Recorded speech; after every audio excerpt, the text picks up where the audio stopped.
fun things. This is just a little bit about me. I have been licensed since 2013. I am the director of coaching in my office. We have 4 coaches in our program. And so I run it all. This is my full-time job. I coach, I train, I teach, I mentor agents of all different levels. So depending on who they are and what they're doing, that's what I do. I am the mom of 3 adult children, which is a very scary thing to say. And they are 19, 21, and 23. I ride my motorcycle every chance I get. Yes, I have my own. Between my boyfriend and I, we have 5 motorcycles between us. We have the his, the hers, the us, the fun, the we's, the all the things. So we kind of have a good time on our motorcycles. I have a passion for coaching and teaching and growing other people. I'm sure you have talked about the Y4C2TS's acronym many times.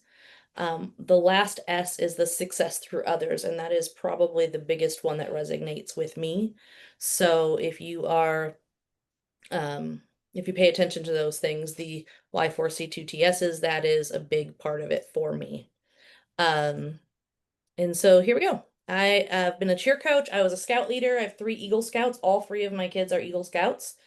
And I was a gymnastics coach, a theater booster, and so many other things, room mom, and all of that. I was a full-time mom before I became a real estate agent, and a part-time home stager. So that's kind of just the little bits about me. Here we go. Here's some pictures. It's me and my boyfriend in the corner, my motorcycle, me and my 3 adult children. All right, so you have been going through this process. You have been going through being the real estate expert, the lead generation portion, lead follow-up, and then the transaction. And we're going to finish those out with the get to close and the plan your future today. That's kind of just shows you the process of the leads and how that goes. The idea of Ignite, if you did not know, is to give you a foundation for building that big business. The transaction segment is both looking back and looking forward, because we're going to take this from you get to close, but that doesn't mean your relationship ends with those clients at the closing table. Oftentimes, people say, oh, well, you're just in it for the money. And you say, no, I'm not. Well, if you don't ever talk to them again after that closing table, guess what? You just reinforced their thought process that that's what you're about, is the closing table. So tonight, our goal is to understand the importance of running a smart money business to achieve a successful business, is to review the success system and understand wins and opportunities, and identify different learning paths available to design your future plan at Keller Williams. Here we roll. This is our outline of tonight, and you can tell it's a very busy, crazy kind of an outline. It's got all the things in it, and so we are just gonna run and go from there. And so we're gonna start out with setting our sights on that big future, and we're gonna get there soon. But we're gonna start with timeline. So timeline. This session is about getting a successful close, because it's true that not all deals make it to close. Any of you ever hear that before, where not all deals make it to close, and that format, that idea that people don't always make it to close? When you create your net income worksheet, there's always a fallout in there, right? Just because you get the agency doesn't mean it's automatically going to get to close. So we always talk about the fallout. Does anybody remember the 6 core competencies that we talked about earlier in Ignite? Does anybody have any memory of that at all? Maybe not. No. No. All right. Well, we're going to review it today, so that's a good thing. And then, but it talks about the 6 core competencies of the things that you do in your job. So we'll circle back to that. But it's basically, right now the 5th one is coordinating the sale to closing. So it's the six parts of your job, right? Lead generation is part of your job, coordinating, managing the money, those things. I don't have the list in front of me, but we're going to talk about them all tonight, so don't worry. We are also going to develop transaction timelines tonight, so that you can see like what comes next and when. Are we new agents, experienced agents, a combination? Anybody? maybe put it in the chat so I can see it if that's okay. 2 weeks in. 2 weeks in. Okay. Yes. 9 years. So that's a little experience. There's some experience there. 9 months. 9 months, 5 years, almost 2 years. Okay, so we do have some experienced agents. That's good. I like having experienced agents in the room because it's always one of those things that we can learn new things. So that's okay. 20 plus years. Nice, Deborah. 1 month. Okay, so wide variety. And I lied. It's 3 weeks. Let me clean that up. That's okay. That's okay. That's okay. So tonight we're going to talk about that process from start to finish, the getting us from the contract to close and what comes next in the timeline, when's inspections, when's the appraisal, all of that process, and how to best avoid risk. So we're going to do our best to avoid risks and identify ways to follow up after closing to build that business. Okay? Promise I get more interesting the more into this we go. Um, so just as getting a lead doesn't make the person your client getting under contract doesn't mean they close. There are several steps in the process. Who's ever bought a home? Anybody? Show of hands, anybody? Bought a hand. Okay. We I bought a have. hand. Pardon? I have? Good. So what did you do after you signed the contract as a consumer? Does anybody remember?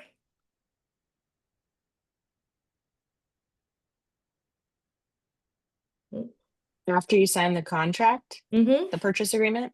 Yeah. What do you do? What do you do next? Got nervous. Got nervous? Yeah. Nice. Schedule the inspection. Scheduled the inspections. How did you know who to Start, call? My realtor told me. Okay. Okay. So that part identifies a little bit about what your realtor does for you, right? Yes. Okay. Okay. start So you, packing. pardon? Start packing. Start packing. There you go. So your job as the realtor in this situation is to coordinate all of the moving parts that go with this process. So it's the coordinating the inspectors, it's coordinating appraisals, it's coordinating the title company and the lenders and making sure the other agent and everything's done on time. Earnest monies are deposited on time. You are in charge of the process.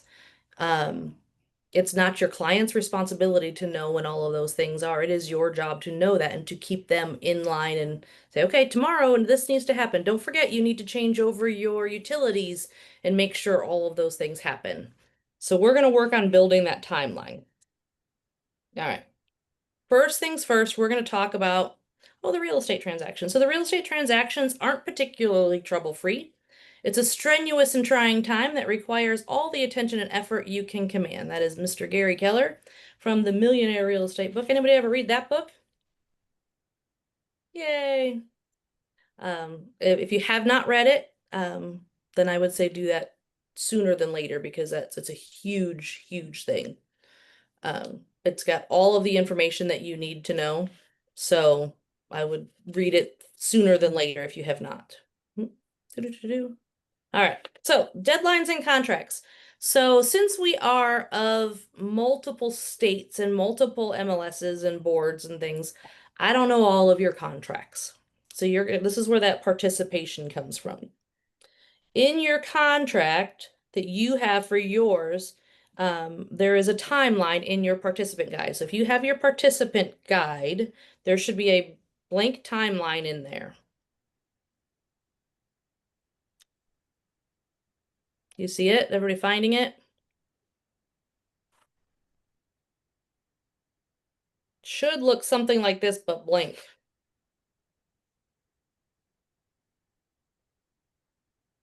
Okay.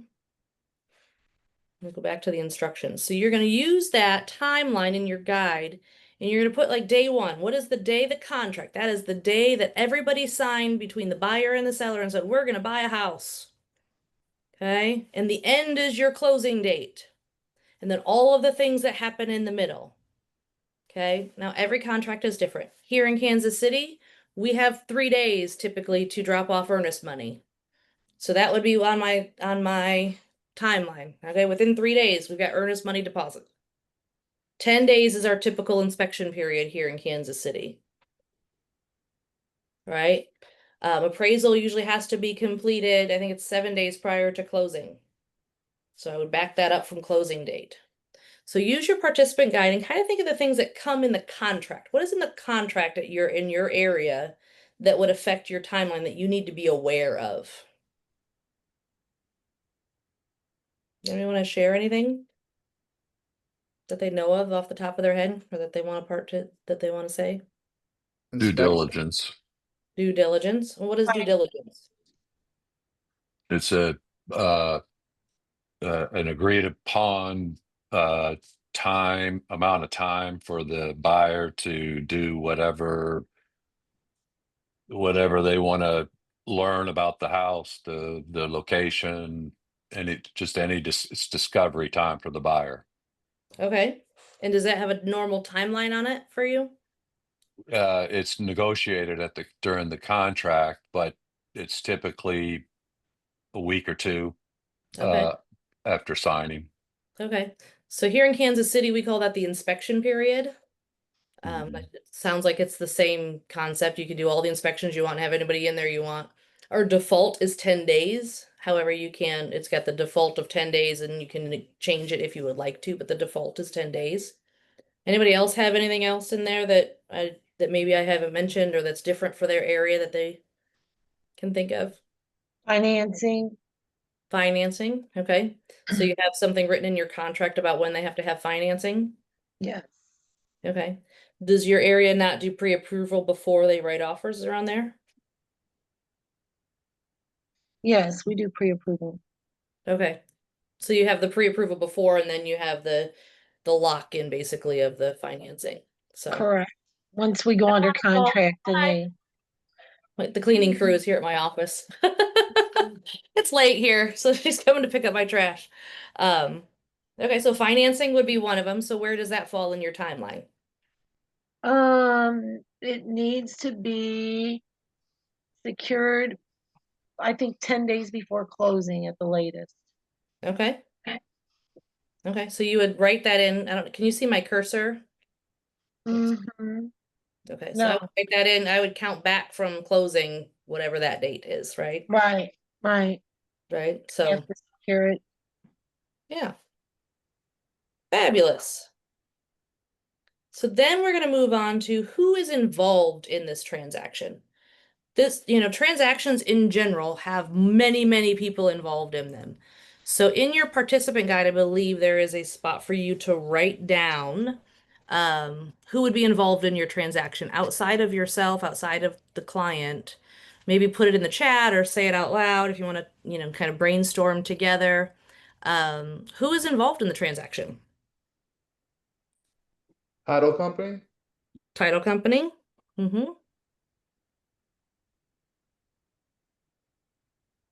Inspector, The inspector. Mm-hmm. Lender. A lender. Attorney is in the chat. Appraisal, the appraiser, lender, title company, the broker. Mm-hmm. The other agent. The other agent. Yep. could be a warranty company. The warranty companies are definitely possible. Mhm. Mhm. Transaction coordinator. Mm-hmm. Mhm. What about family? Or in Minnesota, we might have a well and septic inspector as well. Mhm. Mm-hmm. Yep. Yeah, well and septic inspectors. Yep. What about family members? Are they involved in the transaction? Too much.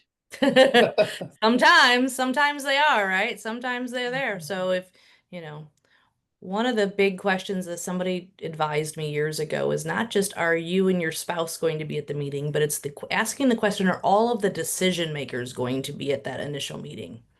Because the makers might be daddy. It might be child. If you're, and older people might have adult children that are part of the decision makers of who's purchasing a property, right?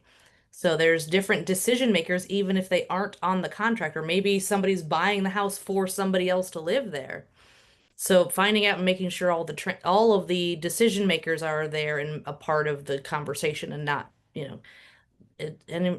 several of you have had some experience. I would guess that there's a few of you that have had inspections happen and then, daddy shows up and looks around and says, nope, my daughter's not buying this house. Anybody have one of those experiences ever? Yep. And he's always a contractor. He's always a contractor. Yep. Daddy knows best always. Doesn't seem to matter. So yeah, daddy always knows best, and there's always those people that just that, oh yeah, well my dad, I got my daddy wrapped around my finger or whatever, and I can do what I want to do until daddy shows up and daddy all of a sudden has a voice and daddy didn't know it.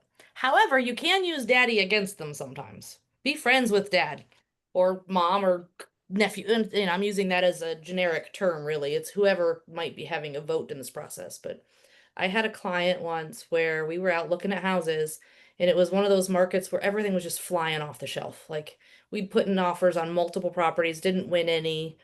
And finally, we find this house, and we go in, and everything that they didn't want in the house was in this house. And she's like, "Oh, we're going to write an offer on this house." I was like, "Why are we writing an offer?" And she's like, "Well, because it's available and we need a house and whatever." I was like, "You don't need a house. You've got like 3 months left on your lease. We got time." And she's like, "Oh, we're gonna write an offer. We're gonna just write the paperwork. I'm the client, you just write the paperwork." So I called dad. I said, "Hey dad, you've been at every showing, you've been at every inspection, every process of this whole thing, and your kid is trying to buy a house that they really are going to be really upset that they actually bought in a month after they close. Because, oh, we want a big kitchen so that we can entertain." It had like the little galley kitchen, no dining room. We need 4 bedrooms. It had 2. We don't want to be on a main street. It's on a main street. Like all the things that that they said in their needs analysis that they didn't want. The only thing this house had was that it was available. And I was like, well, there's a reason it's available because nobody else wants it either. So make sure that you are, sometimes you can have those extra family members as on your team as well. So working to get them on your team is sometimes helpful as well. The other part of this conversation is the vendors. What are those vendors? Those vendors, you want them on your team too. The last thing you want is for some inspector to blow up a deal because they presented like, "Oh my gosh, I can't believe it. The hot water tank is, it's too hot. It's too hot." I had this literally recently with an agent that I coach was, the inspector freaked out because the temperature was too hot. And so when the resolution came in, the agent was asking for a plumber to come in and replace the hot water tank because it was too hot. So I don't know who all knows anything about a hot water tank. But if you ever get that on an inspection that the temperature comes back too hot, go to your hot water tank. On the bottom there's a little knob. You turn it to the left and the water gets cooler. It does not take a plumber. It takes about 5 whole seconds. It's not something you need anyone with any kind of mechanical skills to fix, but they were adamant that a plumber needed to come in and replace the hot water tank because it was too hot. Oh my gosh, you wouldn't Because the believe how high inspector it was like freaking, "Yeah, well, you've got a baby, and if the water is this temperature, then da da da." So make sure that your inspectors and your vendors and the people that you bring into the transaction, you know how they work. You can are trust them knowledgeable to and, do the things. Say that again. I didn't hear you, Sandy. oh, just make sure that they're knowledgeable and helpful and actually writes a good summary and to help guide us through the negotiations too. Yeah. You want those vendors to be on your team also. So all of those people are a part of your transaction. You want to make sure everybody's on your team to get this from contract to close, right? So we go into the next slide is, what is the first thing your buyer needs in the process of buying a house?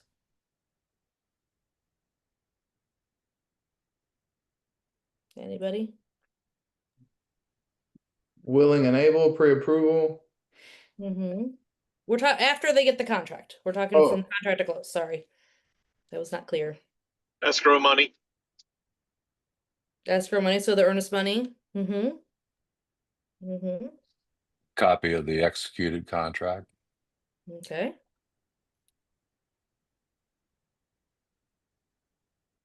They need to know what's next. That was what Brittany said, yeah.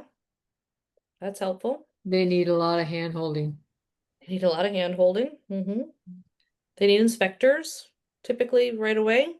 Mhm. Right? In our office, it is required that our broker requires that we must give out at least 3 inspectors to our clients so that we don't get steering and all of those types of things. So that is part of our buyer's agency agreement, is that we will give them 3 inspector options.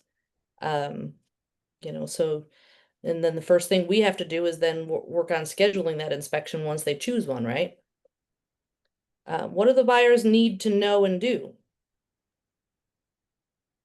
When with that inspection, they need to know, they need to know everything about the house, the address, the square footage, you see, we make them, we require that they make that appointment themselves Okay.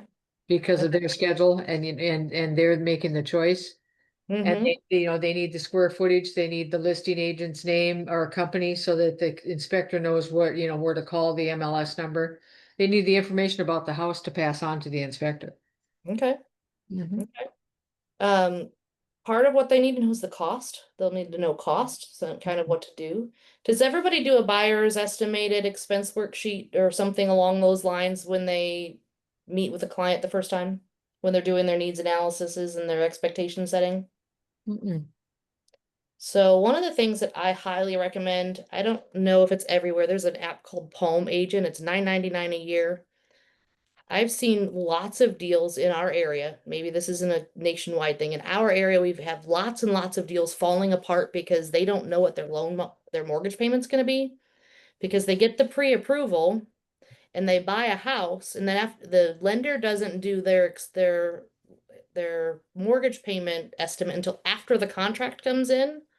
And then they look at it and go, "Oh, well, I don't want to pay that much a month in my mortgage."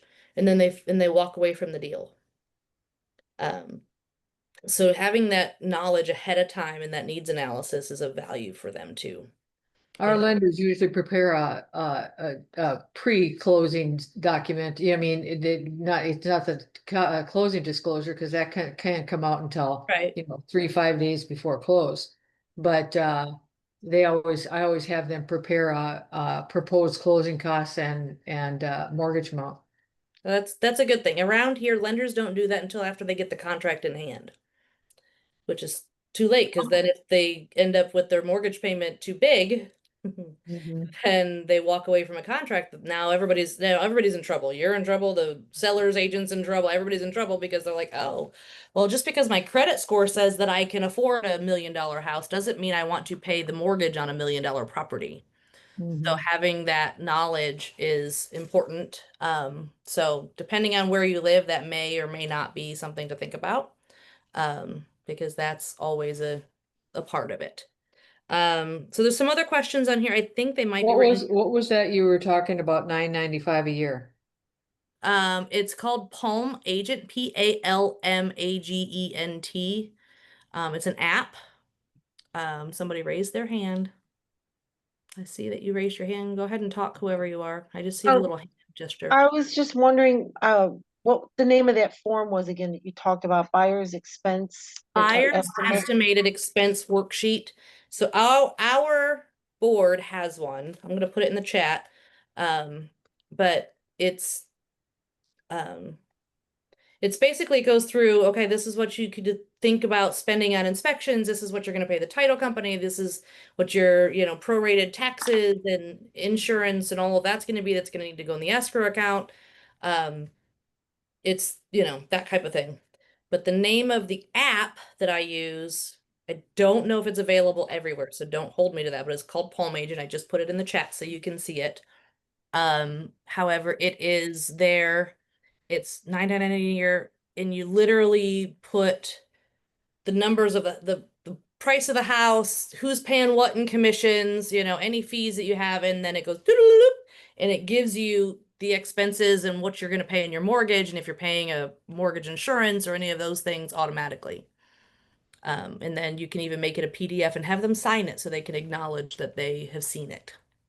Very cool. That's kind of like this buyer's equivalent of the seller's net sheet, Correct. on the Correct. Yeah, buyer's because part. the So that's really Palm Agent also does a seller's net sheet also. okay. It has Okay. that app. It has that. There's 2 different tabs, the buyer and the seller tabs. Yeah, so it Very does nice. both. Yep. Great. And Thank you. like $10 a year. I'm like, it's the best $10 ever because I don't want to have to do math.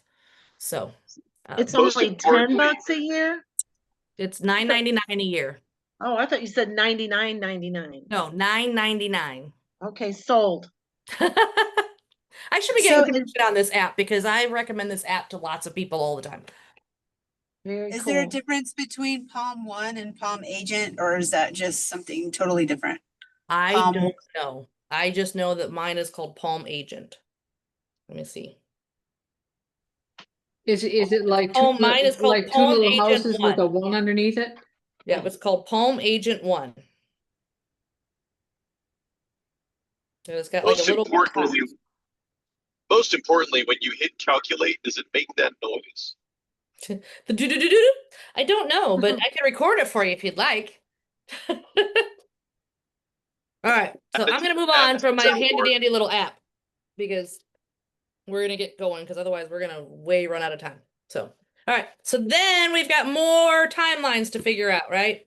So as we're working on our timelines, we've got the inspections and the lenders and the buyer's agency and all of those things, right? The contract to close.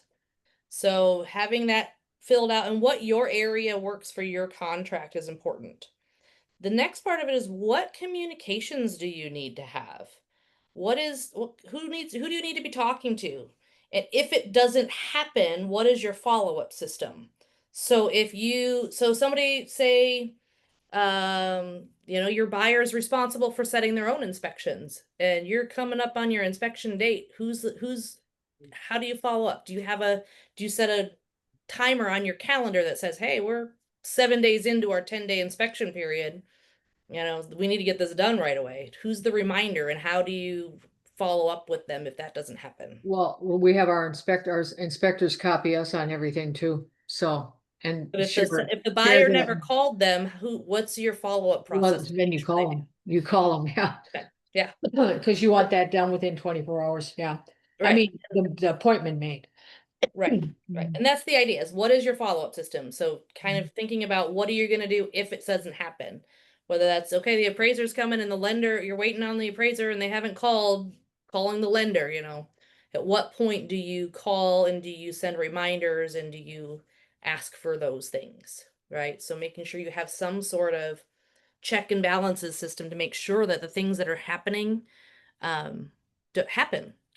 Another problem I see lately around here a lot is people just not depositing earnest money. They're just not doing it. And all of a sudden they're saying, oh yeah, I decided I don't want the house, so I never deposited it. Well, now the house is off the market and sellers are angry and everybody's upset. Like making sure that you're setting those expectations with your clients that this has got to happen. You signed a contract that said it's going to happen. This isn't I changed my mind afterwards situation. So making sure we're following up and making sure our clients are doing what they're supposed to do. There's here's a little template for you. And so this is something that I've created for agents on my program. It's in a Canva document, and later on I've got a QR code with the link to this document if you would like to use it or something along those lines. But it's in a Canva template, and basically it's to send to your client when you go under contract so they have the knowledge of what's to come next so that you can say, okay, the purchase agreement time is this and the earnest money is due here. And this is so that they don't have any question on anything that's happening in the process. You want them to be able to be educated and knowledgeable so that you don't have so that they understand everything that's happening. So I do have a template for this that I will share with you in a little bit because I've got that later on in my PowerPoint. So this is just a little piece of documentation because one of the things that we talk about is the interaction points and what does that documentation look like and who's communicating the deadlines and how do you communicate? What is your system? What is your model? One of the big things we talk about in Ignite is the systems and the models and the routines and making sure we're consistent in doing those things, scheduling and communicating with the inspectors and making sure the amendments are signed and what's your compliance timeline? Ours, we have certain days. You have to have your documents turned in 7 days within the contract, or you have to have certain things submitted within 24 hours. Our MLS says if once we have a signed listing agreement, it has to be in MLS and pre-MLS within 24 hours of signing that agreement. So what does that look like? What are the interaction points with you and all of those other people? Where are those pieces in that timeline? And what does that communication look like? Any of those additional questions that maybe you need to ask yourself. When am I reminding the buyers to, am I reminding them don't go buy a car? Anybody ever, some of you that have been around a while, anybody ever have that happen where a buyer all of a sudden doesn't qualify because they decided to go buy a car? Or it's a week before closing and they went furniture shopping and took out a loan to finance a bunch of furniture from one of those big furniture stores. And all of a sudden the lender's going to rerun your credit. Guess what? By the way, they rerun your credit 72 to But 48 but hours they before don't have to closing. make it a payment for 2 years, interest, for whatever. I said, Mhm. it's still on your record, so. Right. It's still debt to income because it's still debt that you're carrying. And now the lender is going to pull your credit again right before closing. Usually 48, 72 hours, depending on the lender, they're going to re-pull that credit. Just because you have the pre-approval and they already pulled your credit, they're going to redo it again before closing. So don't go buying extra stuff. So making sure you have that in your checklist of things. Remind them at some point along the way, don't go buy stuff. Wait until, you know, everything's closed and you have keys in hand. Then go buy new furniture, right? Go buy a new truck, whatever you want to do. I don't care after that. Um, are you communicating all of the holidays that might delay processes? You buy a house on December 23rd, you might need a little extra time for inspections or those things because you got to get through the holidays and New Year's and all of that type of thing. Um, Inspection reports, making sure that you know how to negotiate an inspection report and what is important to ask for and what's not, right? In our area, we're still in a pretty good market. I don't know how the rest of the country is doing, but I know our market, the national news says the market is doing horribly all over the place. But in Kansas City, we're doing pretty well still. And we're not, getting 30 offers in 5 minutes like we were a year ago or whatever, but we are not doing poorly. Um, but making sure that we're not asking for silly things. Like having the hot water tank, have a plumber come and fix the hot water tank because the water's too hot. Like that kind of like making sure you're talking to your clients about what is expected of them so that you can negotiate. Make sure you're doing your due diligence to know what you're talking about. Um, how often do you touch base with the lender? Is it them touching base with you or the title company or the listing agent? Um, then there's the documentation. Is this an act of communication or a document? Is this something that you need to write up in an amendment, or is this just an email? Um, to whom and from whom is this document going, right? So when you're working through some of the documents, making sure you know, is this a document between me and the client, or is this between the buyer and the seller? They're not always the same. How is it best to get the information? Is it an email, or is it a phone call? Is it a text message? Text messaging is not always the best way to communicate. I know sometimes it's easier, but it is not the most effective way to communicate if you think about how many times you've misconstrued a text that has come across. So making sure that when you're trying to communicate something, that you are using the best tool for that, regardless of whether or not it's comfortable for you or not. Text messages count as in writing. So if you put one thing in writing and you send it over and something changes and your client changes their mind, well, now you've written it down and put it in writing. So now that could come back to haunt you in the long run. Well, you said, well, so are there templates that you can use to create the documents to help you with streamlining and communicating across the transactions? Right? If you're in a coaching program or if you have a coach or maybe your market center provides templates and things that can be helpful. I know we have like sample templates of all of our contracts and amendments. I have them for my agents that I work with so that when they're writing that first offer and client in that first agency, they have a template that they can literally go through line by line and fill those things out.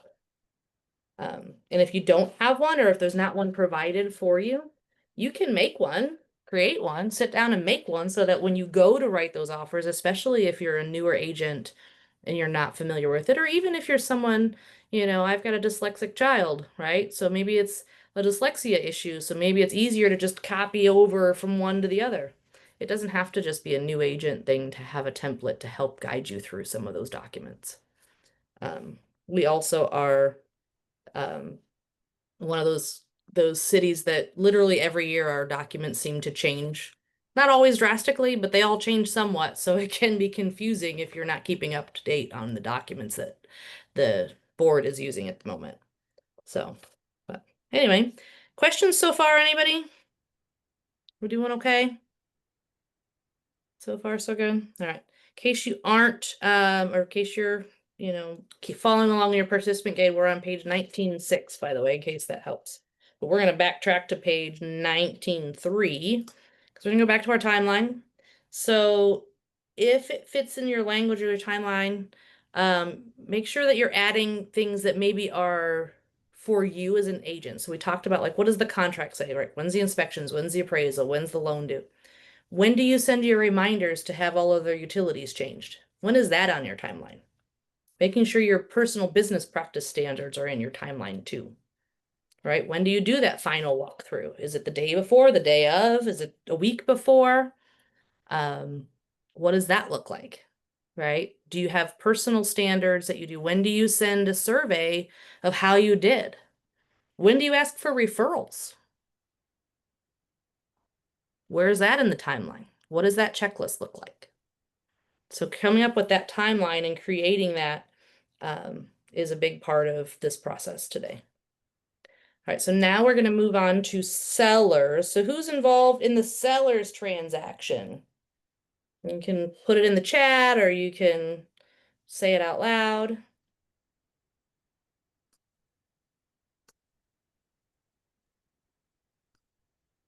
Stager, photographer.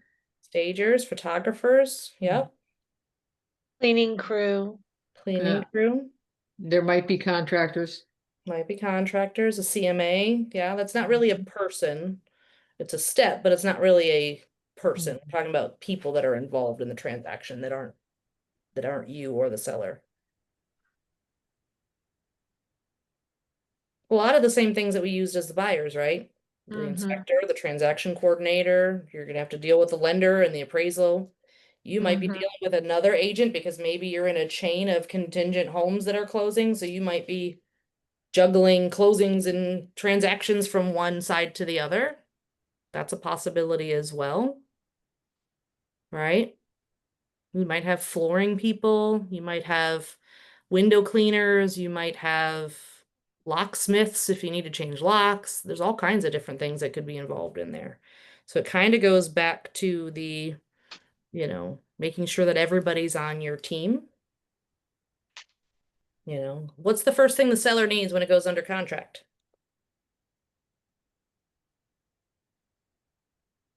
We're on page 19.7, by the way, in case you're following along in your participant guide.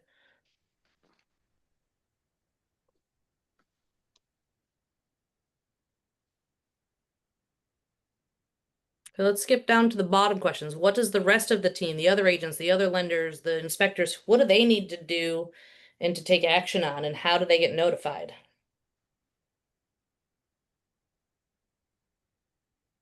Executed contract. An executed contract. Yeah, title company for sure. Lenders for sure. They're gonna need those executed contracts. Your inspector may not need that necessarily. Your carpet flooring guy might not need that necessarily, but there are people that for sure need that. Driving, so I can't see the page you guys are on. No, that's okay. That's okay. One of the questions it says, what am I doing at each point to bulletproof the transaction and set myself and my sellers up for a successful close? What's that look like?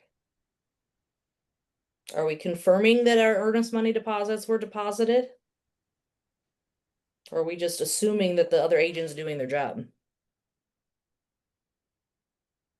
I can tell you that most of the time the other agent is not doing their job. Right. So make sure that you are following up too. Because that is, if you assumed the other agent knows what they're doing and the other agent is doing their job, that is when you are going to blow up your transaction. Too many times I see people say, oh, well, they're another Keller Williams agent. That doesn't always mean anything either. You never know how they were trained. They might be at Keller Williams for 2 days and came from some other company that has really poor habits. You don't actually know. So making sure that you're double checking. If you're the listing agent, double checking the contract to make sure it's accurate. Making sure they did their math correctly on the offer price. That's one that comes in a lot. Is it comes in and the earnest money and the down payment and all of that, and they mathed it wrong. Well, now we've got to fix the contract and write amendments and do all of those things. So as a listing agent, our responsibility is to make sure that those things are coming in accurately and well so that we can make sure that our transaction is not going to blow up because of some mistake somewhere in a typo. And usually if the other agent isn't responding to you timely, there's something wrong. That's also true. Yeah. Yeah. Mhm. If they're not calling you within 24, 48 hours saying, hey, we're going to try to do inspections on Friday. Does that work for you and your seller or those types of things? And and you haven't heard from them in a couple of days after they go on it, that's usually a good sign. So I'd be following up and blowing up their phone like, hey, where are you? Did you get the earnest money deposit checked? Have you set those inspections yet? Making sure you have those things on your list of to-dos to follow up. Don't just say, okay, it's under contract, yay, and let it go. Your job is to do your due diligence to make sure that every step of the way is happening. And so you need to keep track of it, whether that's a calendar on your phone, whether that's, you could set up a smart plan in your command that says, okay, every, 3 days, this needs to be happening. And then in 10 days, this needs to be happening. You could set up those tasks like, don't forget to call the lender, don't forget to do this, whatever. You could set up a smart plan even to help you follow and track and go along that timeline. This one oops. I gotta go back. This one has the seller timeline. It's similarly inform the seller of the inspection, mark the listing as pending in your MLS. Um, you know, negotiating those inspections as a seller, making sure they understand that they can also get estimates and figuring out you don't have to accept that their inspector said it needs a new roof. Call a roofer, get a roofer out there to find out and confirm that that's true, right? Especially if it's just come from an inspector and not an actual roofer. Because guess what? Inspectors don't know everything. Most of the time, in my experience anyway, when I look at an inspection report, they say things like, well, it looks like there might have been. They're not very committal. They're like, there might have been some hail damage, maybe sometime eventually, right? They're very vague on those things because they don't want to say, oh, yeah, absolutely has hail damage. It looks like there might have been.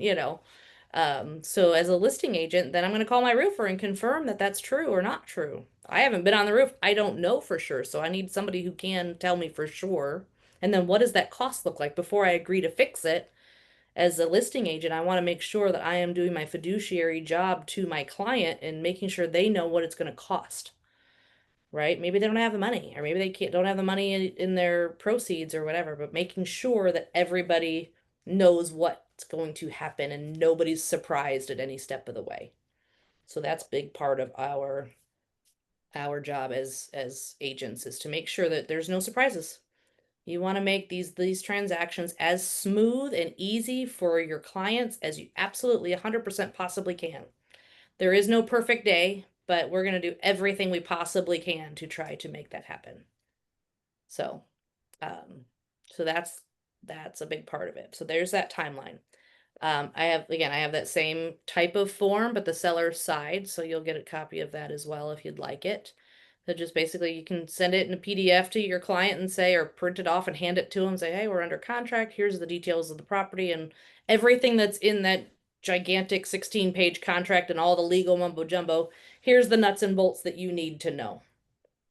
All right, because sometimes, I am not I don't know about you if everybody's familiar with the DISC personality profile or the DISC behavioral styles. I'm a high I.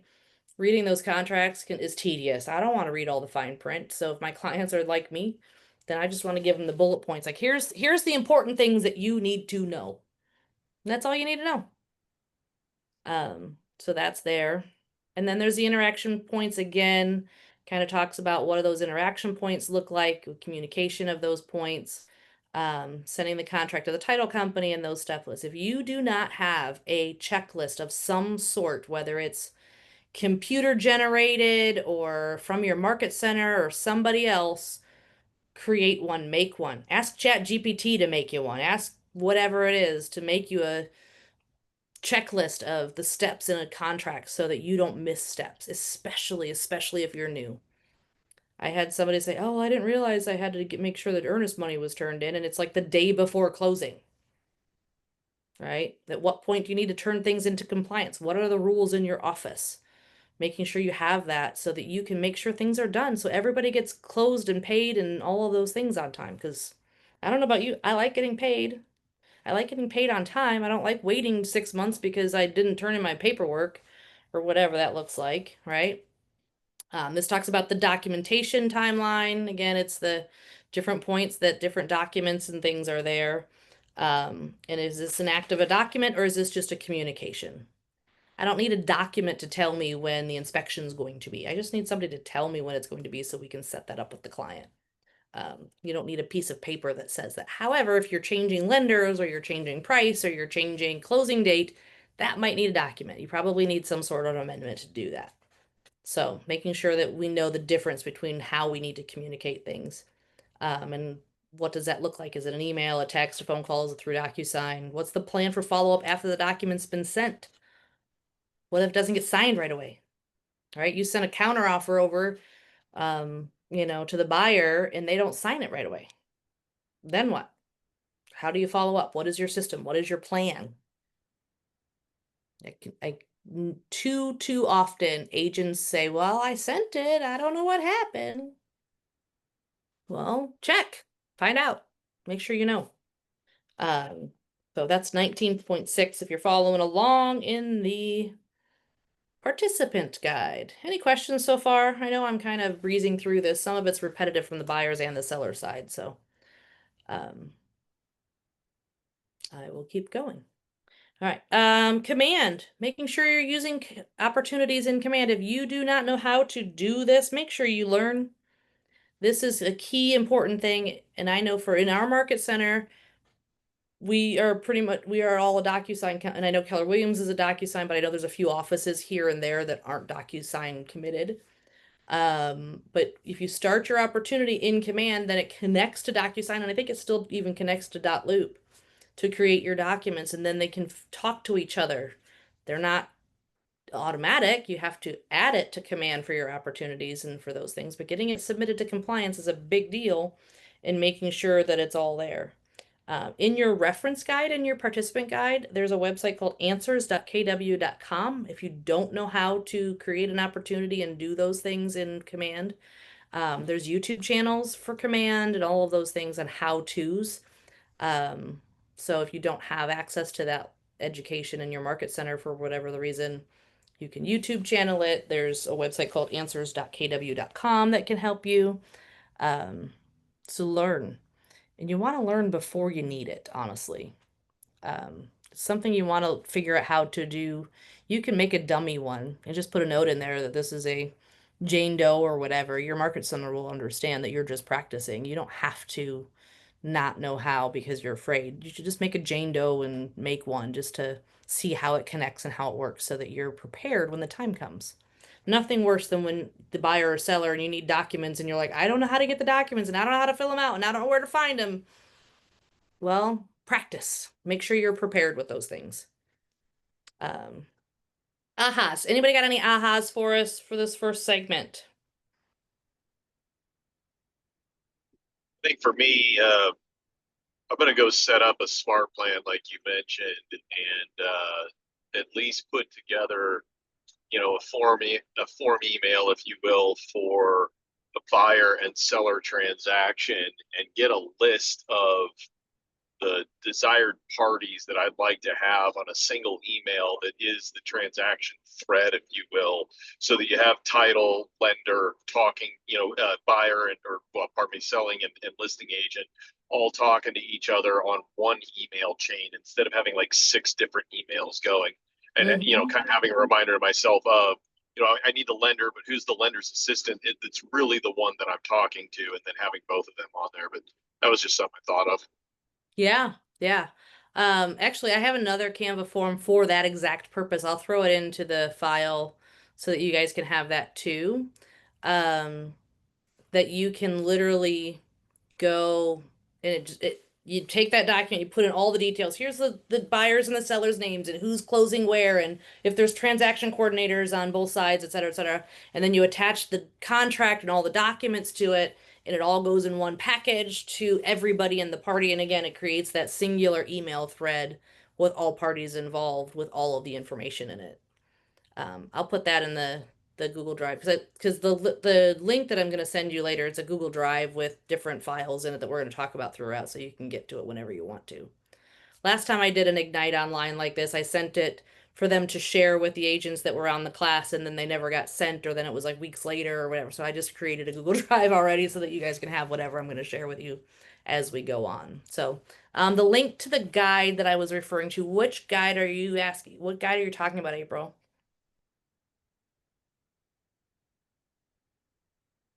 I'm talking about, so I was on the one last night and they just had the pages that they were showing on the screen of the checklist and everything.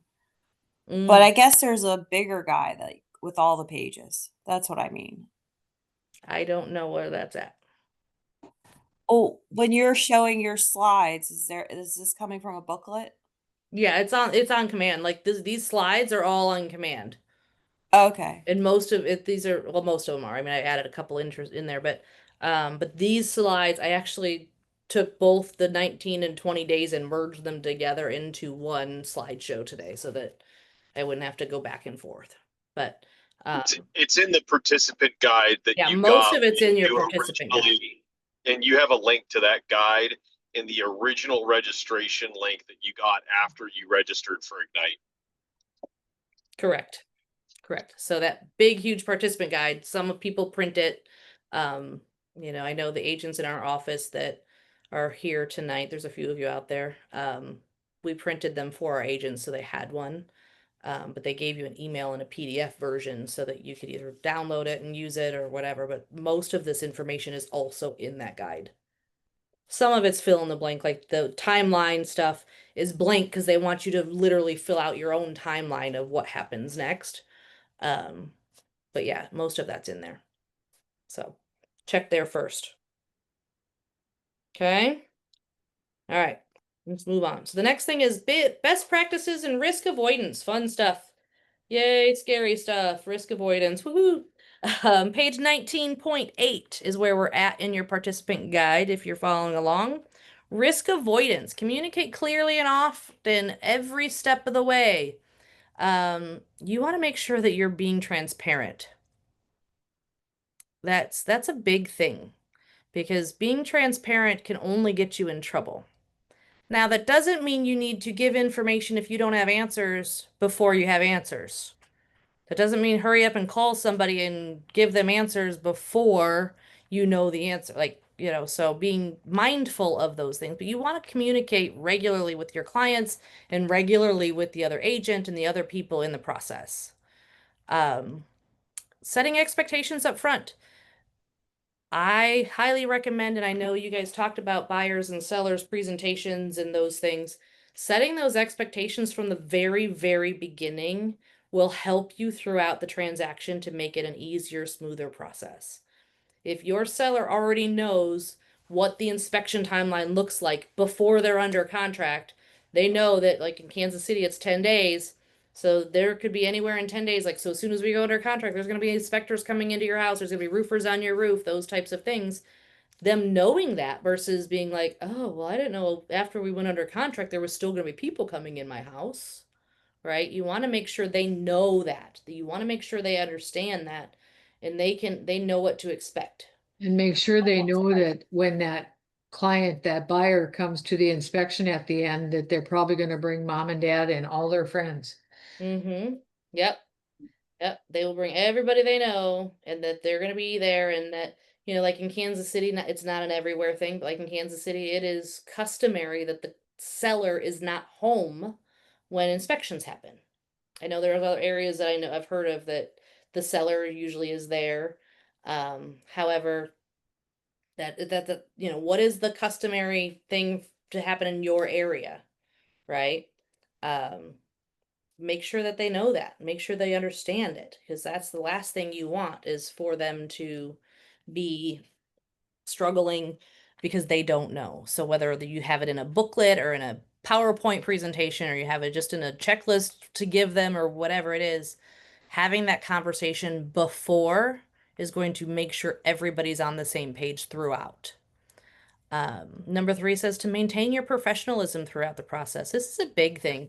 If you get emotionally attached to the process, your sellers and your buyers don't have a shot at not getting get emotional. Do not get emotionally attached to the outcome. Maintain professionalism. Don't get angry that they asked for everything under the sun in inspections, because you don't know what kind of education or what kind of client they have, what kind of agent they are. So making sure you maintain your professionalism regardless of what's happening on the other side and filtering that potentially to your client. If the other agent is being unprofessional or the inspector is being unreasonable or something's not going right, maintaining that professionalism and that calm and presenting that to your client is the best way to be. Because if you get angry and you get mad and you come, oh yeah, I can't believe that inspector did blah blah blah, you know, you're only setting them up to be angry from the get-go. So your job is to maintain the calm, maintain the professionalism, give them their possible outcomes and what could happen next, and be that calm in the storm. Because this is an emotional process for them, and it's something that most of them haven't done a lot in their lifetimes. They've either bought or sold, but the whole average of every 7 to 10 years is not is a statistic for a reason, because they only do this every 7 to 10 years. Well, think about those of us that have been in this business for longer than 10 years. How much has changed since we started? Right? So the people our first clients back 10 years ago or 12 years ago or whatever, and they're now selling it again. What has changed in that process? It's a whole different world out there. So making sure that you're keeping people informed, yet you also don't want to make them feel stupid. You want to make sure you're giving them information. You're saying, I know you haven't done this in a while, so I'm just going to go through some of these things. You probably already know it. They may not. But, complimenting them in that fashion can get them to be at ease that you're not trying to make them feel bad, that they don't know the answer. So making sure that you're maintaining your professionalism. Timeliness, communication, and professionalism are probably the biggest things in a transaction to keep your transactions together at all times. Anybody else have any opinions on that?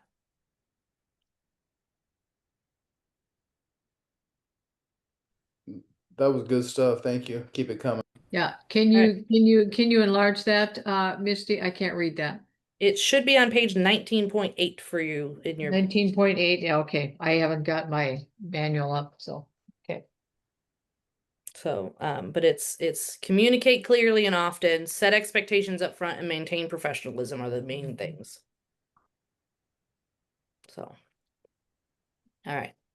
Next is the risk avoidance. Be proactive.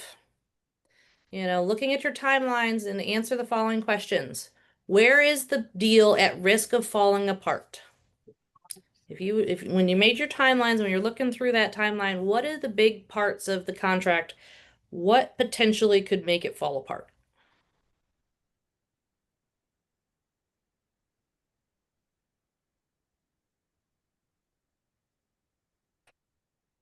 Anybody?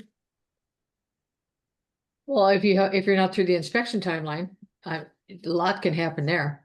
The inspection timeline, yeah. Mhm. Inspections themselves can make a deal fall apart. Yeah, Not turning in an earnest money deposit, that can make a deal fall apart. yeah. The appraisal can be a big thing that makes it fall apart. Financing, yes, Lindsay, financing can be a big part that makes things fall apart. Big buys, yeah, they screw up their financing because they buy big things. Our broker is famous for saying there are 3 points of negotiation in any contract. There's the initial offer, the inspection resolution, and then the appraisal if it doesn't come in well. Those are the main 3 parts. At any one of those times, the deal can fall apart really easily if something's not right. So making sure you're really good at those 3 things, and making sure that when you're a listing agent, you're pricing a home right and you're not over offering as a buyer's agent, and you are making sure your documents in your contracts, because anytime you have to amend a contract, it gives somebody the opportunity to not sign, and then the deal falls apart. Yeah. So anytime you screw it up and you may have to make an amendment or change something, even the little things, well, shoot, now all of a sudden I don't have to sign that document. Well, it's wrong. Oops, I'm sorry, you missed a zero and you're buying my house for $10,000 instead of $100,000. You sign the contract, shucky darns, right? It gives them the opportunity to make the deal blow up because they have to re-sign more documents. So the better you are at those documents the first time around, the less opportunity you are allowing for people to not follow through with their commitment. So buyer's remorse, yeah, that's a big one. That was kind of what we were talking about earlier with making sure that you're doing your estimates and your buyer's estimated expense worksheets.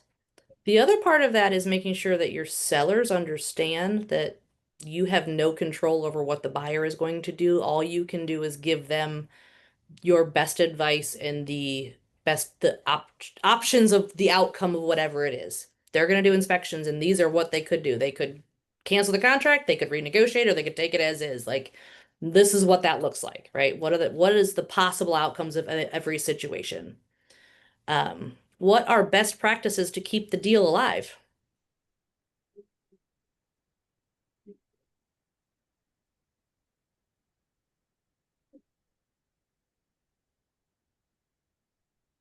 Communication. Communication, that's huge. Mhm. Yeah. Communicating well. Yeah. Staying professional. I got cussed out by a lender once on my very first transaction because I told him when the buyer came in with him as the lender and I didn't know him. The buyer came in, my very, very first buyer, brought their own lender, and I told him, this is my first deal. I don't know what I don't know. And the appraisal, he hadn't ordered the appraisal. He's like, well, you didn't tell me to. I was like, I told you I didn't know what I didn't know. When was I supposed to tell you to call the appraisal? I don't know when I'm supposed to tell you to do this. Like, this is not on my, and like he got mad and cussed me out and the whole deal, and it was a horrible thing. So making sure that you're communicating and you're staying professional, whatever that looks like. Things can get rough and difficult, but making sure you stay professional. Um, Making Are sure you that saying you're, we can't swear at the other agent? pardon? Are you saying we can't swear at the other agent? I'm saying it's not the best idea. I'm just kidding. I'm not saying you can't. I'm just saying that if you want to keep the deal together, it's probably not in yours or your client's best interest. Yeah. If you don't care if the deal blows up, well then, to each their own. But no, but yeah. And making sure that you're communicating effectively. So don't be vague, be very, very specific. I see that a lot in resolutions. People say, oh yeah, we're gonna do um, you know, on the resolution it'll say, seller to repair refrigerator. Well, I don't know what's wrong with the refrigerator because you didn't tell me what's wrong. You didn't tell me what I need to do. Like, be specific, right? Seller to have HVAC company look at the furnace. Why? What's wrong with it? What did the inspector say? Is it dirty? Is it broken? Is it not working? Be specific. Even if you have to identify the inspection. Like around here, we always attach the inspection to the resolution and the pages. So it's, line item 15 on the inspection report, seller to have an HVAC unit looked at per the report on, whatever, da da da da, that kind of thing. When do you want the receipts to come in? Do you have it on your resolution, receipts to be work to be completed and receipts to be to the buyer's agent on or before 3 days before closing or whatever that looks like? Because if you don't tell them, they don't have to give it to you until closing day. Well, then what happens if you're not happy with the way the repair was done? So you don't have time to re-inspect it if it's not given to you early. So being very clear with your intentions of what you want out of the process. And when you do that, even if you do it over the phone, follow it up with an email or a text so that it's very specific. I usually use the words of the inspector and the section line number for response requests. Yeah, sometimes I do that as well. I will do that as I will use that depending on what the inspector said. Sometimes they just say, recommend having an HVAC professional look at the unit. Well, that doesn't tell me what they're looking for, right? So, sometimes you have to be a little bit more clear than what the inspection report is. I'm a Do big you- fan of having my own contractor come in though. If it says have an HVAC guy look at it, I'm not going to just ask the seller to do, I'm going to call my HVAC guy and get it done during the inspection period so that I have very specific information that the HVAC guy says that it needs a new blower motor and it needs to be cleaned and da da da da. I don't want to just take the generic inspection report. I want a real deal inspector's report on that topic. But that's me. I can get a little anal about some of those things. I get very, very detailed on my resolutions. But being specific and being effectively communicating those things in a timely fashion is important. So, turning to page, you're always going to be a fiduciary and always act in your client's best interest, even if it seems to conflict with your own. Even if it doesn't always match your best interest. Like if you're not going to get paid or like I was telling you earlier, I talked a buyer out of buying a house and I called her dad in because that was what was best for my client. And in the end, she was very happy, ended up with a great house. They still live there. It's been like 12 years. But at the time it was really tough for them to not buy a house because they were really excited to buy their first house and then I wouldn't let them basically. But in the Y4C2TEs, the I in there is integrity, right? That's what that means, is that standing up for what's right, not necessarily what's in your own best interest. That's where that integrity comes from, and making sure you're the fiduciary for your client. What is best for them? Just because the lender says they can buy $1 million house, is that truly what's best for them? Maybe they'll be too house poor. So maybe it's hey, maybe you should look at buying a $750,000 house so you don't have as big of a mortgage payment or whatever that looks like. So making sure you're doing what is best for them.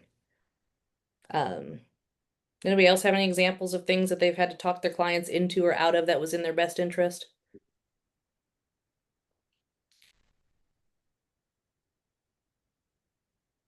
I mean, I can think of my last transaction. There was a husband and wife couple. Actually, when you were mentioning parents coming along, the mother-in-law came along and she had opinions. It was entertaining. But when it came time to actually transact, they had their eye on a couple different neighborhoods, and they're friends of mine, and I know where he drives for work, and he had in his mind it was only going to add on 5 minutes, when in all reality was adding on substantially more than that, and their life was centered around a particular part of town, and they were 15-20 minutes away from that. And they had in their mind that they couldn't afford in that area, and I showed them that they actually could. They ended up finding a property that they actually enjoyed substantially more than the area they were looking in because of their own thoughts of what they determined to be in affordable. Yeah. I had a client once that she had two knee replacements, and her mom was moving in who's in a wheelchair, and she kept sending me houses from Zillow with like that are split levels. I don't know if every part in the country has split levels with like stairs that go everywhere, like the living room, and then you go up to the kitchen, then you go up to bedrooms, and then you go up here. I'm like, what about this house do you think you can live in? I was like, this doesn't make any sense. There are steps everywhere you turn. You and your mom cannot live in this house. And she's like, but it's pretty. Okay, look at the pictures. I don't know. It's just sometimes you have to be their advocate even when they aren't. So making sure you're doing that for them. Ahas, any ahas out of this section? I think we kind of talked about a lot of the things, but. All right, we'll move on. All right, referrals and reviews. As you go through your transaction and you want to create that client relationship, those relationships, you want those referrals and those reviews. So making sure you're asking for them often. And let your clients know at the beginning, like, hey, I'm going to ask you for referrals and I'm going to ask you for a review at the end. So just be thinking about maybe who you know that might be looking to buy or sell as we go through this process, right? My goal is to give you the smoothest, best, easiest transaction ever. And my hope is that you will tell all of your friends and family how wonderful that process was for you. So making sure you're talking about that regularly and often. We are on 19.9 and it has the repeat business is a big part of it. So taking advantage of all of those opportunities.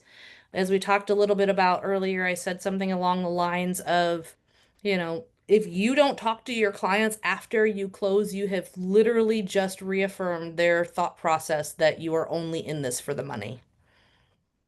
So, have we talked about while you were here in about the DTD2 system? Did you guys talk about that somewhere in this process of Ignite, the DTD2 system? A little bit, maybe, and keeping in contact and working your database and all of those things. That's a big deal. People and handwritten notes, I know that's part of your daily success system. Handwritten notes, man, it's old school, but it is definitely a huge marketing plan right now. People are loving getting them. Um, Well, and I've been in the business a long time, and they everyone ignores emails and stuff now because they get so many of them. mhm, So I mhm, had a client, a young man in his 30s, techie. He was a big manager for Best Buy. mhm. And I just said to him, I said, don't be throwing any of the new technology at me, whatever. And I wrote him a note, thank you for inviting me into your home, da da da. Next time I saw him, he goes, you wrote me a note. I said, yeah. And he said, you wrote me a note. I said, yeah. And he goes, I have never gotten a note in my life. Do you think he's ever forgotten that? No, No. absolutely not. And it You know, was just a note saying thank you. You know what I right? mean? Mhm. Yeah. Yeah.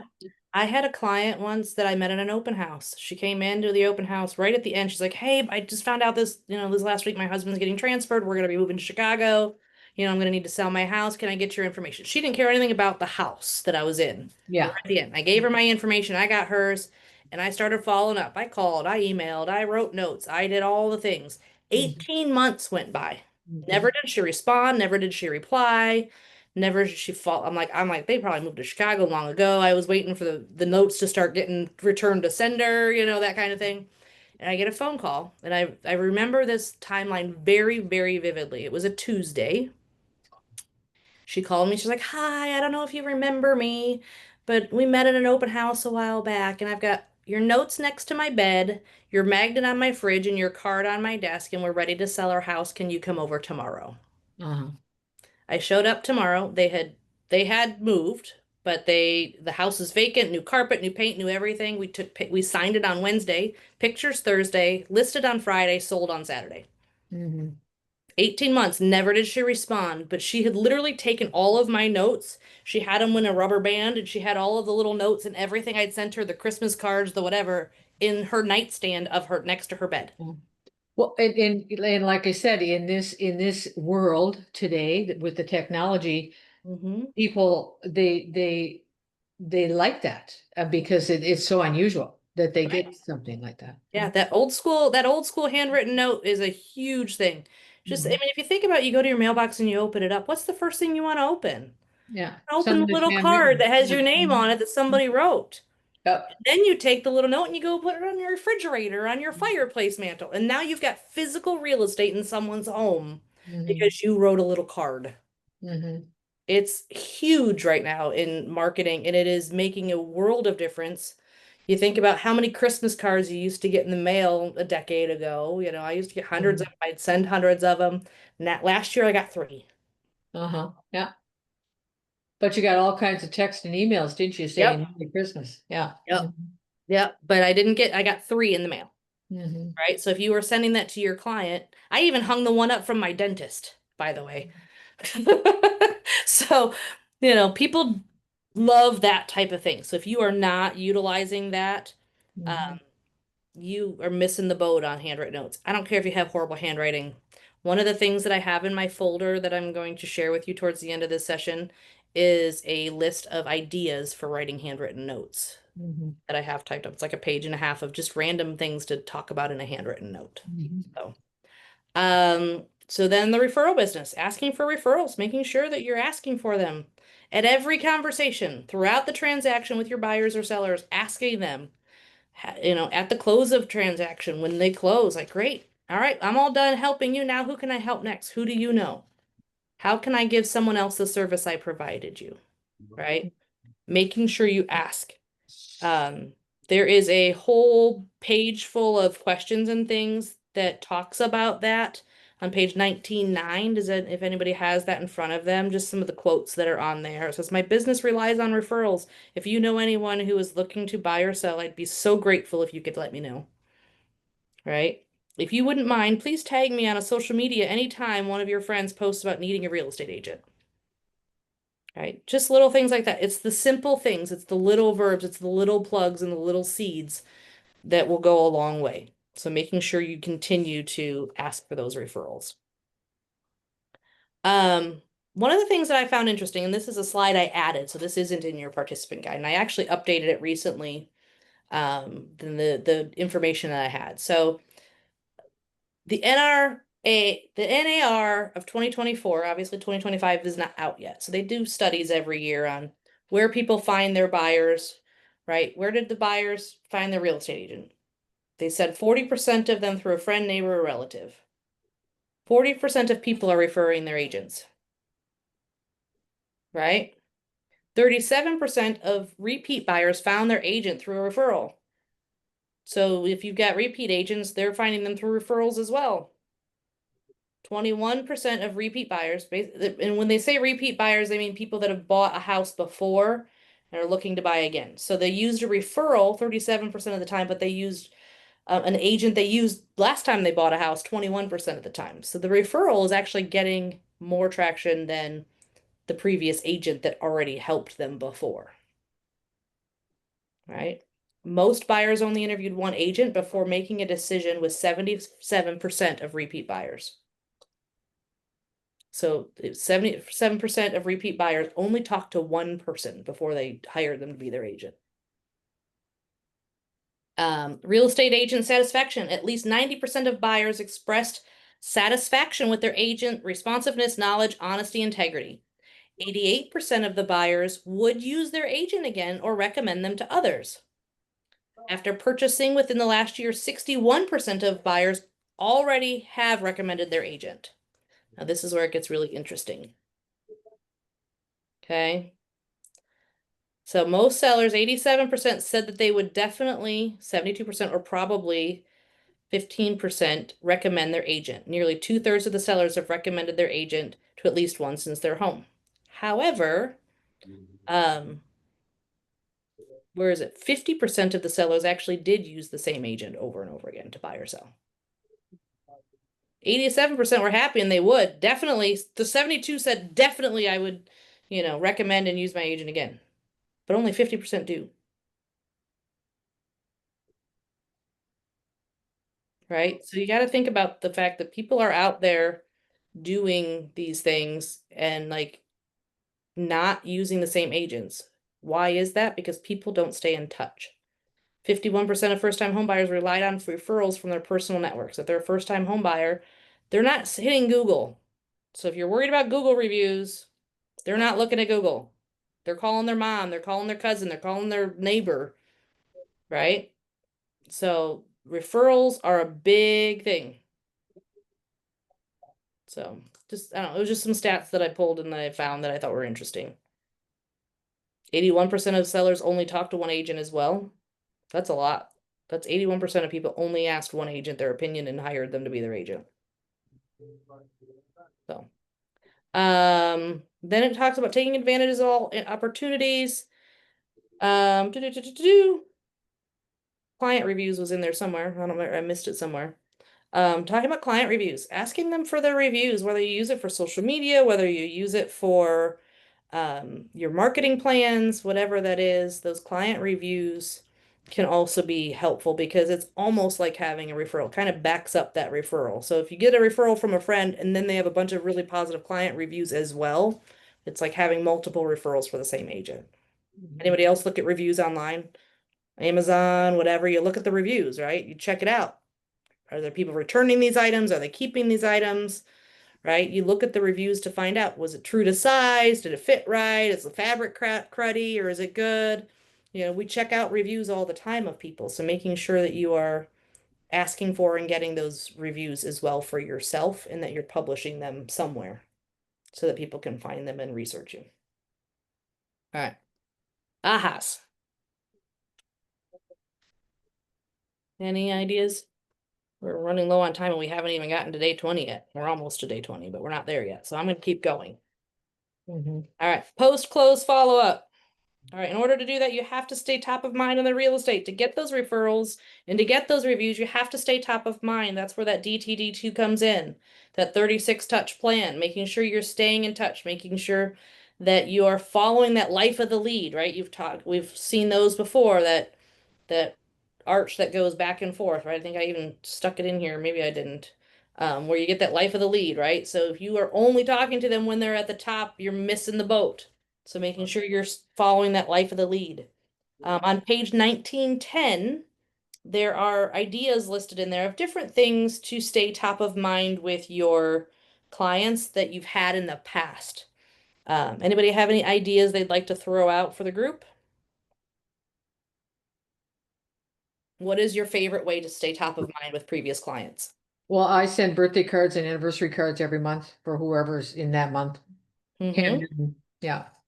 Mm-hmm. Do you do them all at once and then just send them throughout the year, or do you do them one at a time? No, I do them, well, I'll send 5, 6 a week, depending, some months get heavier. Mm-hmm. But yeah, no, I do them every week. Yeah. Mhm. So I had a coach tell me once that she would go buy the big bulk Amazon happy birthday cards.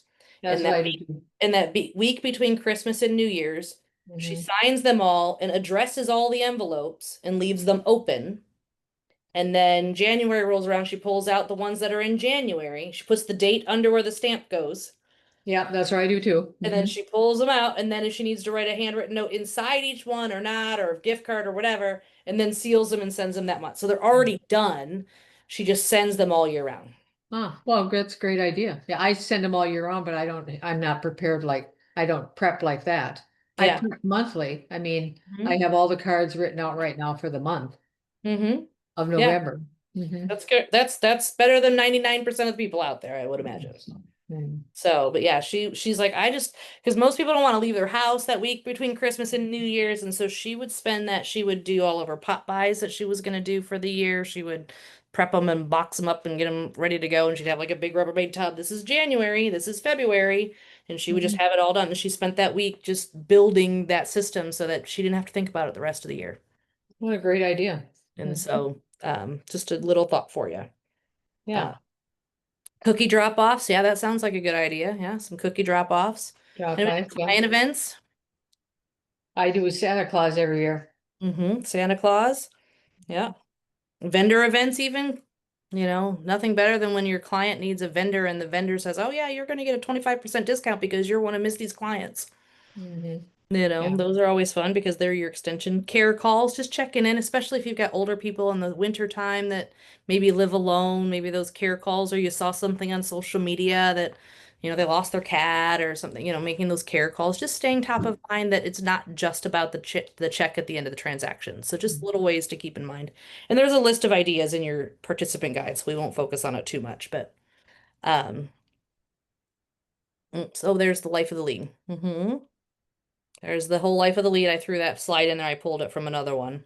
Um, but making sure you're using your command for smart plans and making sure you're sending, maybe you're sending in January, are you sending different anybody that closed in 2025, do you send them their disbursement, their HUD that they Yeah. got at closing so that they can use it for their taxes and it's there and it's ready to go? I don't know, right?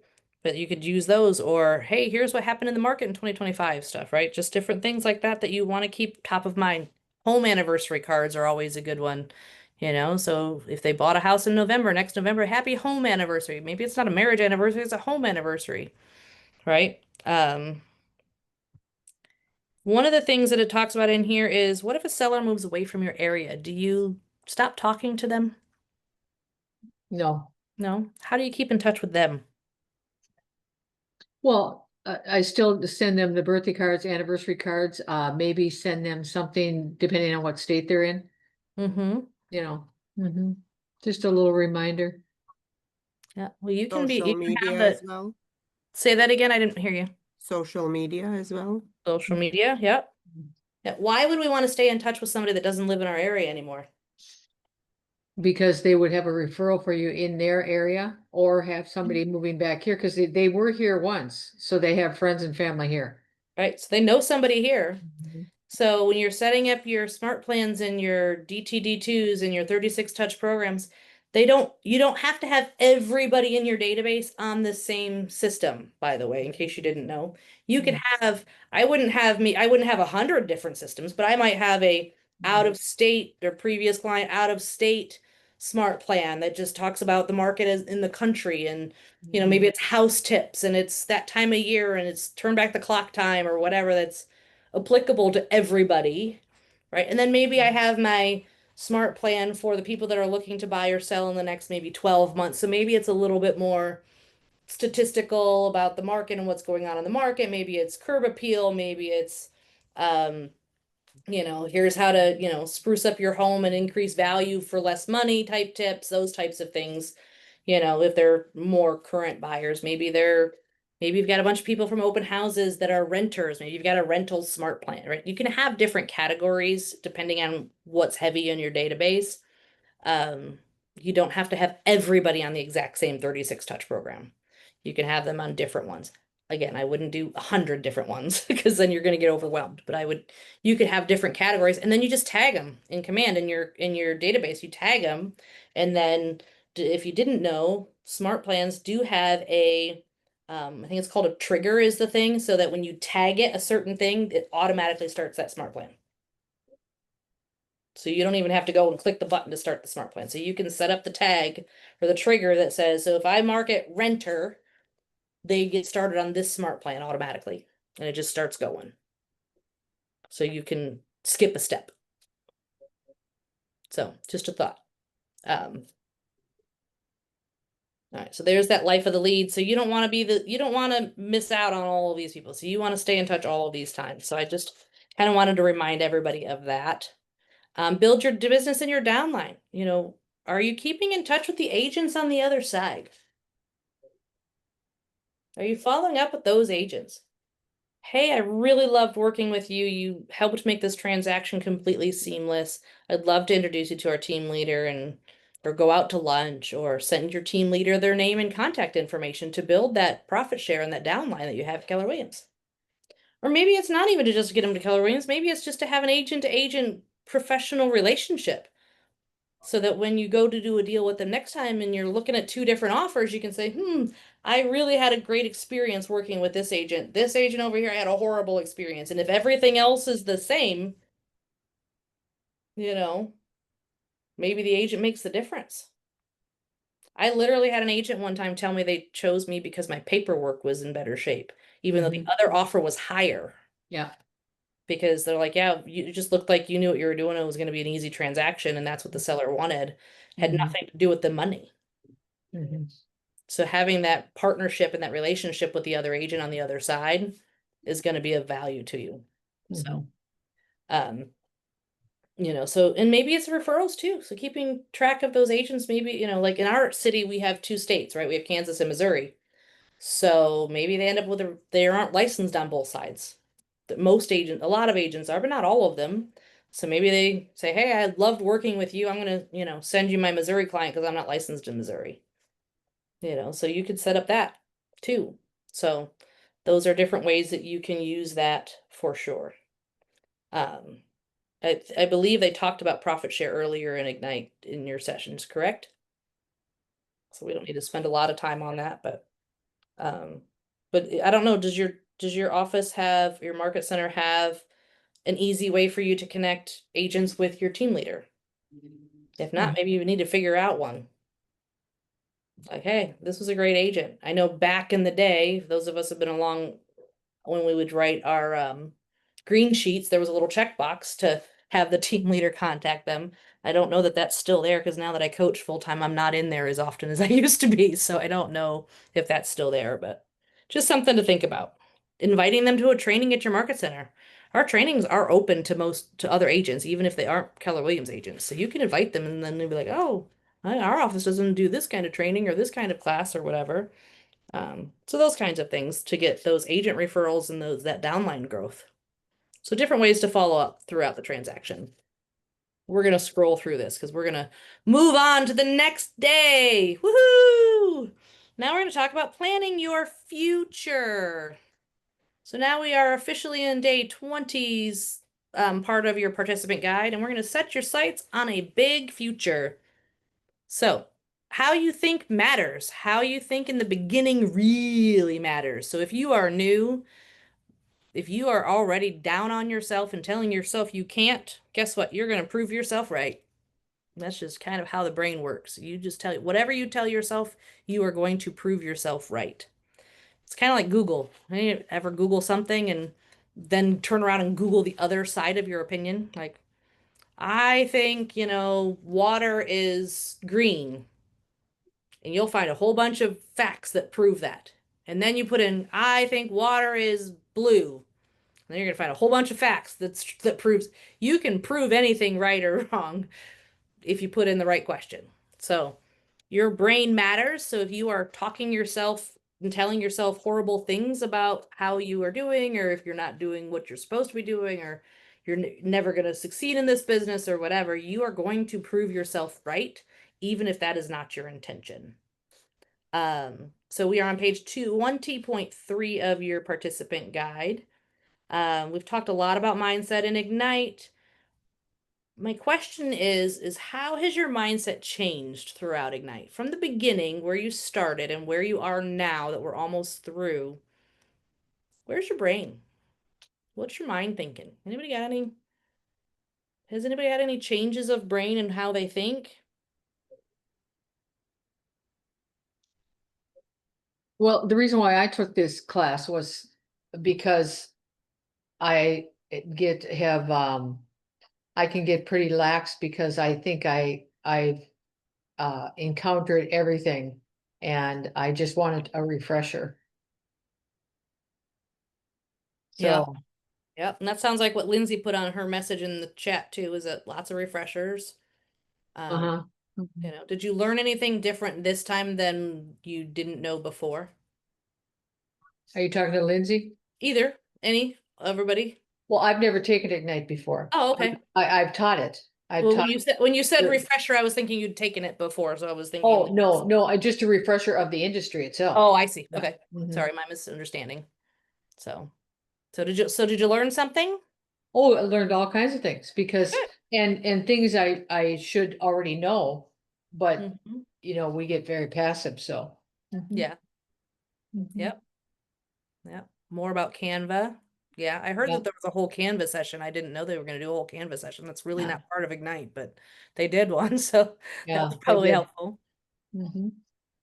Anybody else have anything that how their brain has changed or what they thought going into this? Better or worse, I guess maybe you have I was thinking I had this in the bag and now I'm scared to death because there's a whole lot more work than I realized. Maybe Mhm. we went that direction. Mhm.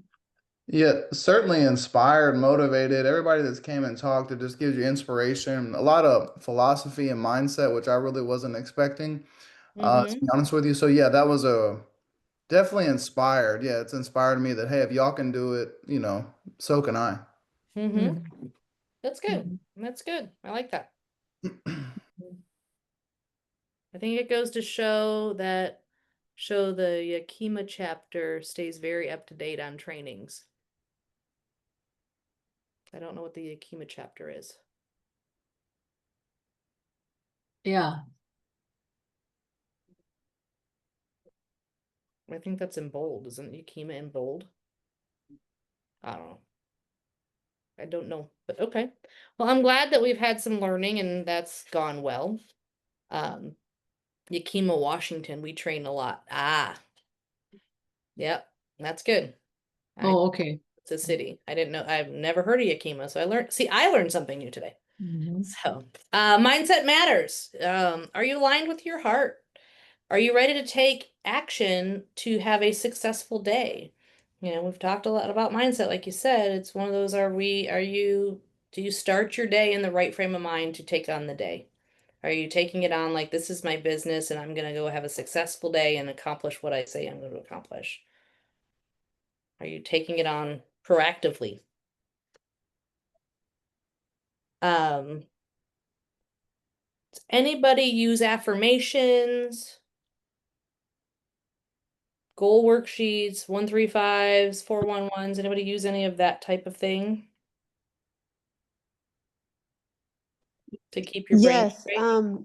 what I think was a great suggestion to me was getting those core value cards Mm-hmm. from the one thing, and also affirmations, like you said. Mm-hmm. I've just started doing that again, and so I find that very helpful.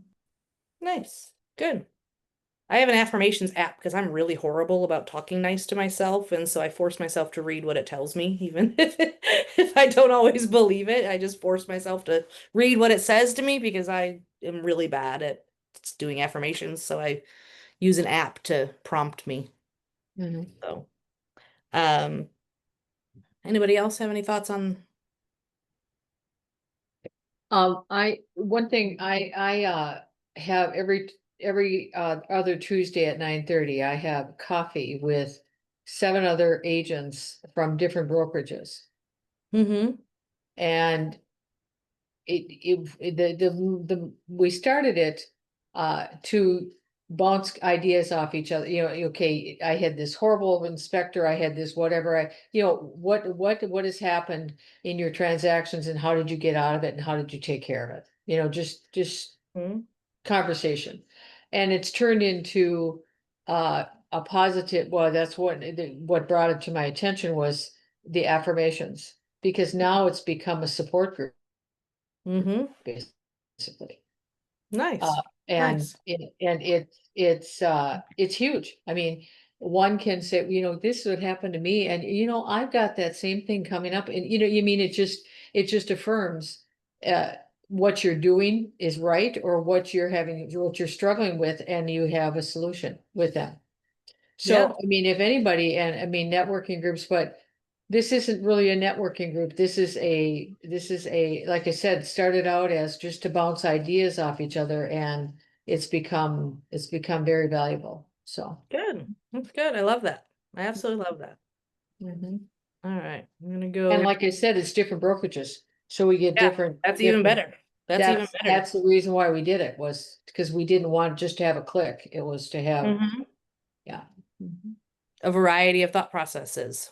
That's right. And different opinions from different brokers, because you've said some things tonight that we don't do here, but now you're in a different state. Mhm. But you're still with Keller, you know what I mean? Mhm. So it just, yeah, Right. just super nice. Yeah, and that's why I like this after dark Zoom version. Although I'm a big in-person fan, I like this version because you get to meet and greet and learn from other people and other coaches and other trainers from all over the country to get Mhm. different perspectives on things. Um, Yeah, so, all right, we're running low on time, so I'm going to speed through here a little bit and we'll get to the okay, end yeah. sooner than later. But it goes back to our KW belief system, the Y4C2TSs. Um, everyone, if you don't know these, you should remember that this is a big part of who we are and what is Mhm. important to us as a core value for our company. And so I always have these in my listings and buyers presentations, and I explain it to them from the very beginning, like this is my goal and this is my outline of what my expect from this transaction to happen. So that's part of how I do that. So your homework from tonight is going to be to revisit your value proposition. So back in the beginning, weeks ago, when you started this process of Ignite, I think it's in session 4, maybe it wasn't, depending on how that played out on the condensed version of Ignite After Dark, you created a value proposition. Your homework is to go back and review it. Is it still accurate? Is it still what you believe, right? Are you confident? Are you sharing it with people? Are you confident in sharing it with the people you know? If not, how do you make it easier to express it? Right? Maybe your value proposition is too big. Maybe it's too many words. Chat GPT and ask them to simplify it and make it smaller. Right? AI is wonderful at doing those types of things and rewording things the way you wanted them worded that you didn't even know how to do. Right? So that would be your homework.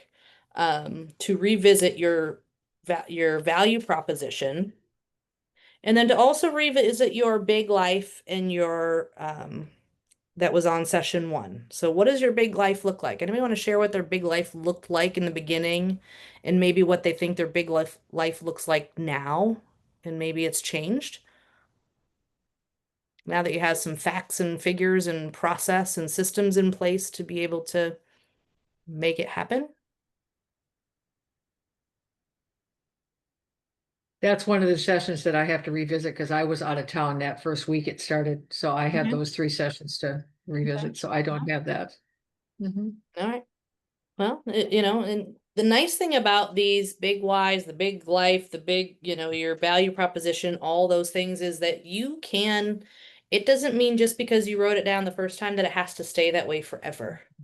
Mhm. This is not a written in gold stone that you can't ever change it. It is something to revisit often and change and evaluate and redefine because maybe your why changes. Maybe your first big why was to get out of debt. Well, now I'm out of debt. Now I need a new one, right? I got to figure that out. Or maybe it's to send my kids to college. Well, my kids are all adults now. They're in college. Like it's done. So maybe we need to reevaluate, right? So making sure that you are reevaluating and doing that often and but not just reevaluating it often, but also keeping it top of mind and in front of you, whether it's on your screensaver, on your wall at your office or whatever, but keeping it as a part of your daily life, as a part of your daily work schedule. Because those dreams and those goals and that big life and those values are kind of the foundation of where your business should be going. And so making sure you're keeping those front of mind when you're going through your work in your schedule.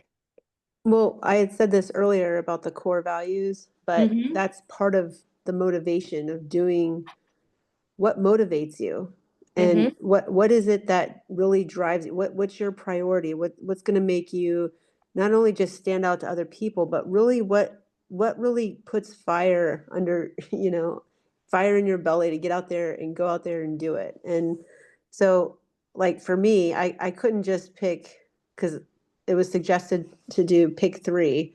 Well, I picked three and then I had found okay on those you can find them on Amazon and they're the core values from the one thing, the core value cards. And not only do you have the cards neatly put in a box for you, but also you can group them together and then so I put other things that would support each of my core values, my three main core values. Then I have like number one core value, number two and three, but they all kind of go together and they work together. So I think knowing why you're doing what you're doing is super important. And then also like yes, saying affirmations and all of that, but having a plan. Like don't just if you don't have a target or you don't have a goal and you don't write it down and you don't have a schedule, which I struggle with because my workday is very short and it's a big thing. So I mean it's a developing thing, but it's just sticking to your core values and why you're doing what you're doing. So putting in your day, okay, what's the most important thing in the morning? And going, I Yep. think just having a plan, Yep. it's like, I mean, it's basic, like it's like, okay, that's pretty simple, but I mean, really, you have to have a plan or you're gonna fail. If you don't put it in, you don't, just like, what are the bold laws, if you don't put it in your schedule, it doesn't exist. It's so true. I mean, if you don't, and you might fail at your schedule, but at least how are you gonna make it work again? Keep putting it in your schedule to do it and find a way to make it your priority. Yep. Yep. Well, and that's kind of where this quote comes from, right? That big why, and that is it's your purpose and mission. It's what gives you focus. It's what pushes you forward every time, right? Um, your big why is because you are after extraordinary results. It is the reason you get up every day and do what you do. Is your big why big enough? Does it motivate you to get out of bed and get you excited to go forward? Maybe it's not excited. Maybe it's out of desperation. Maybe it is big debt, or maybe whatever is your big why, and that's what's pushing you, right? Maybe it's I need to keep a roof over my head, and maybe that's what pushes you. In extreme circumstances, people will do just about anything, right? If it comes down to my children not having food on the table or a roof over their head, you better believe I'm going to work 18-hour days and I'm going to be working at McDonald's and I'm going to be Uber driving and doing real estate and waiting tables and doing everything I can to make sure that that is not a problem. Right? So is your big why big enough? Is it pushing you to move you forward, or is it just like, well, it's okay. I want to go on vacation and maybe that's not a big deal to you. But maybe going on vacation for the first time in your whole life or taking your mom on a plane that she's never ridden on before, that is big enough. Right? It just depends on who you are and what your life has brought you. So your why can be anything if it motivates you. Doesn't have to be somebody else's. So making sure that you are evaluating that and keeping that top of mind. Page 20.5 in your participant guide talks about kind of what the topics and the causes that are most important to you and all of those things about your big why and your big life. All right. Your big why powers your big life. If you have a big why, it will power everything you need in your life. So making sure you have that. All right. We're going to skip the ahas. We're going to talk about money for a minute. Have a smart money business. A lot of this is in your participant guide, so we're not going to spend too much time like looking at it because you have that in front of you. But here's your 6 core competencies of your business. This is where your 6 core values of your business. Like these are the 6 things that you need to do for your job. This is the definition of being a real estate agent. Lead generation, presenting buyers and sellers and getting an agreement, showing buyers the market and marketing your sellers, writing and negotiating contracts, coordinating the sale to the closing, which is that timeline that we've been talking about, and managing the money, managing their money through the process and the earnest money and the loan and all that. But managing your own money, that is a big part of your own business. So making sure that you are doing your 6 parts of your job. Making sure you understand where the money goes. So when you get commissions and compensations, do you know how to explain who gets what, right? You get about some of it goes to the market center, some of it goes to expenses and those things, and making sure that you know where the money goes and making sure your clients know that.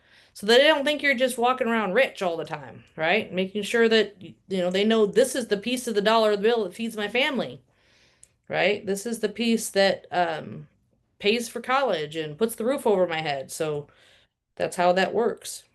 Making sure you're putting money away for taxes. This graphic, I believe, is on page 20.7 and 20.8 in your participant guide. And it talks about being smart with your money and being not smart with your money. So if you sold a house and you made $9,000 as your commission, so you got paid $57.60 after your market center split. Your personal bank account gets $57.60.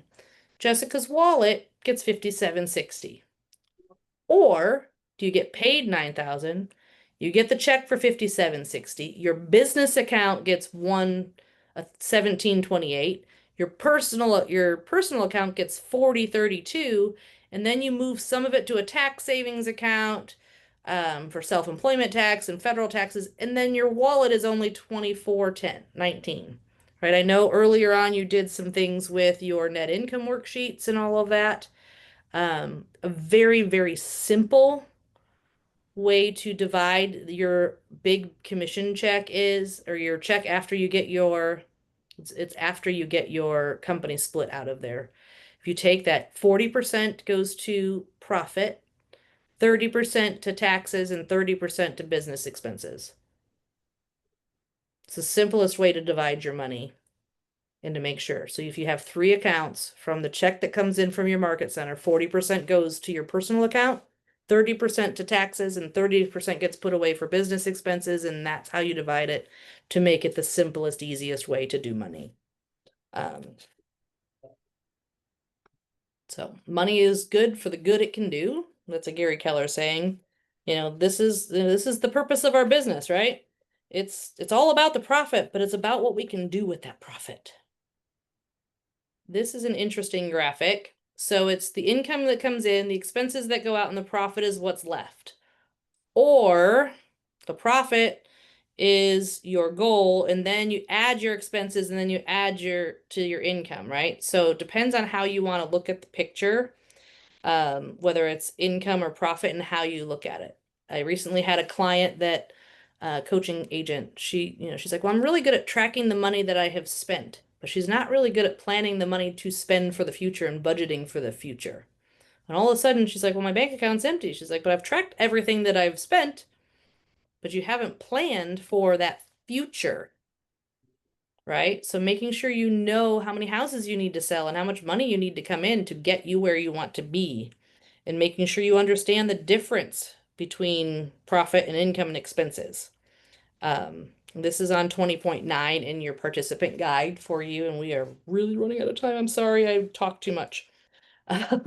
Um, but this is in your participant guide to go over and do that math. It does also, it's going to kind of talks about the cost of sales versus operating expenses. Does everybody know the difference of the cost of sales versus operating expenses?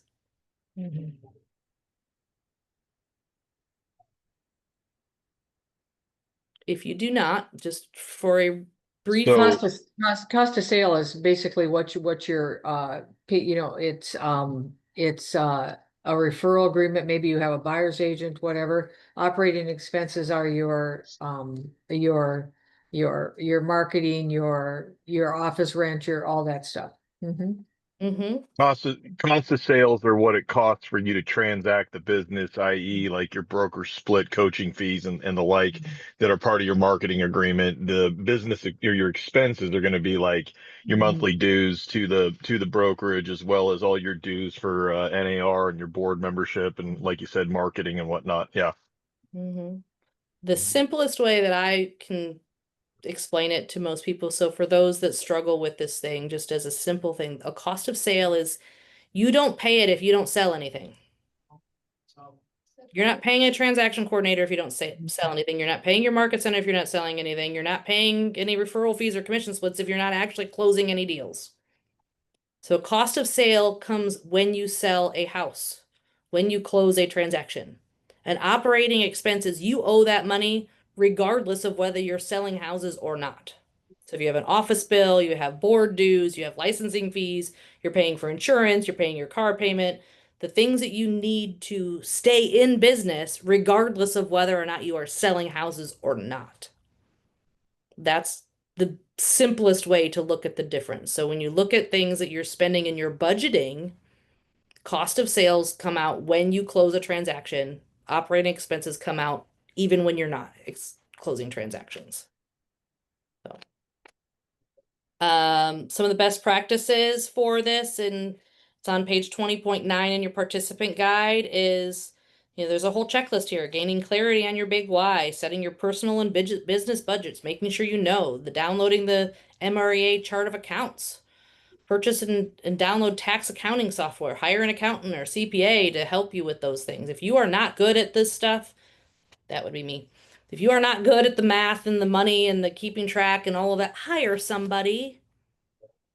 Spend time doing the things you're good at, not the things that you aren't, so that you can simply spend more time doing the things you're good at, right? Leverage the things that you are not good at. Don't try to get better at them just because you think you need to be better at the things you suck at. Focus on the things you're good at and hire somebody to do the things you suck at. Prepare for your future. Set dates to calculate and pay your taxes. Make you pay taxes, people. This is a big problem with agents and realtors. People don't pay taxes. And I will tell you, if you aren't putting away money on each transaction and putting away money in that pot for money, when tax time comes, it gets really expensive when all of a sudden you owe $20,000 and you don't have that money sitting there in the bank account. So pay your taxes, track what you owe, making sure that you're doing all of those things. Um, think and act the wage you want before you earn it. Making sure you're behaving like the agent you want to be and the profit that you want to make. It's kind of like that whole, show up for the job you want, not the job you have. Similarly with your finances, show up for the, spend the money and do the things the way that you want to present yourself and act the wage that you want before you even get it. So it does say to revisit your net income goals. So go back to session 1 when you worked on these, after going through Ignite and learning all of the things, were you realistic enough to put good numbers down, or were you crazy and put like, I want to make $1 million in the next 12 months, but I've never sold a transaction and I don't have a license yet, right? Were you realistic when you made that goal? Maybe you need to adjust it. So go back and kind of follow it through. It's on page 20.10. And maybe if it seems too comfortable, maybe think about increasing it by 50%. Maybe go up a little bit and seeing if you can hit that goal. It talks about getting paid. Make sure you're getting your compliance done, going through command and going and learning those opportunities. Big time deal. All right, commit to the success system for life. Who's doing the success system? This is a big part of Ignite. Your 10 calls, 10 notes, 10 what is it? 10 social media likes, 5 comments and 1 direct message. Who's actually doing their daily success system and doing it well? Anybody? Not gonna lie, I actually was doing some of it while I was sitting at this charging stop and you were talking. But you're doing it, so that's okay. That's okay. The idea of the daily success system does not end just because Ignite's going to end. Okay? It's going to continue. Make sure you're doing it regularly. If you don't have an accountability partner, make sure you find one. Okay? Find an accountability partner and find someone who's not just going to be nice to you. Your accountability partner does not, the intention of your accountability partner is not to just be nice to you. If you do script practice with someone and every single time they say, oh, yes, you're great, you're wonderful, what do you learn? You don't learn how to objection handle. You don't learn how to overcome situations. Your accountability partner needs to hold your hand to the fire and say, hey, you said you were going to be here at 9 a.m. for lead generation and you didn't show up. Where were you? It's the tough love person. Find somebody to be your accountability partner that is willing to, and you are willing to give back tough love. That's not just going to accept your excuses. If somebody's going to accept your excuses, they're not a good accountability partner or they're not a good coach. Whoever they are, it doesn't matter if you're paying them or if there's somebody in your office or somebody that you just know, doesn't matter who they are, as long as they will hold you accountable for the things you say you're going to do when you don't do the things that you said you're going to. So, this is where that QR code comes from. So if you want that QR code, this is a sheet that I made for our in-person Ignite for the Daily Success System that a lot of people use. This is also where that Google Drive folder is on this QR code. So if you want that, use that QR code. It should get you to the Google Drive. Which has the handwritten notes list. It has those Canva forms in there that I put the templates, and it has this daily success system checklist sheet for those that like to have some visual to crisscross off. And so it has your 10 conversations, your 10 database ads, your 10 handwritten notes, your 10-5-1 social media, any enrichments that you've done. And then on the bottom, we've got a little, what am I going to do to reward myself when I do all the things that I said I'm going to do? I'm gonna get a Starbucks coffee maybe, or maybe I'm gonna get an ice cream cone, or I'm gonna spend an hour on watching my favorite, TV show. I don't know, right? But what does that look like? Right? So that's what that sheet looks like, and you can find those and download them and edit them and do whatever you want with them um, in that Google Drive. So that QR code should take you straight to that Google Drive. Okay.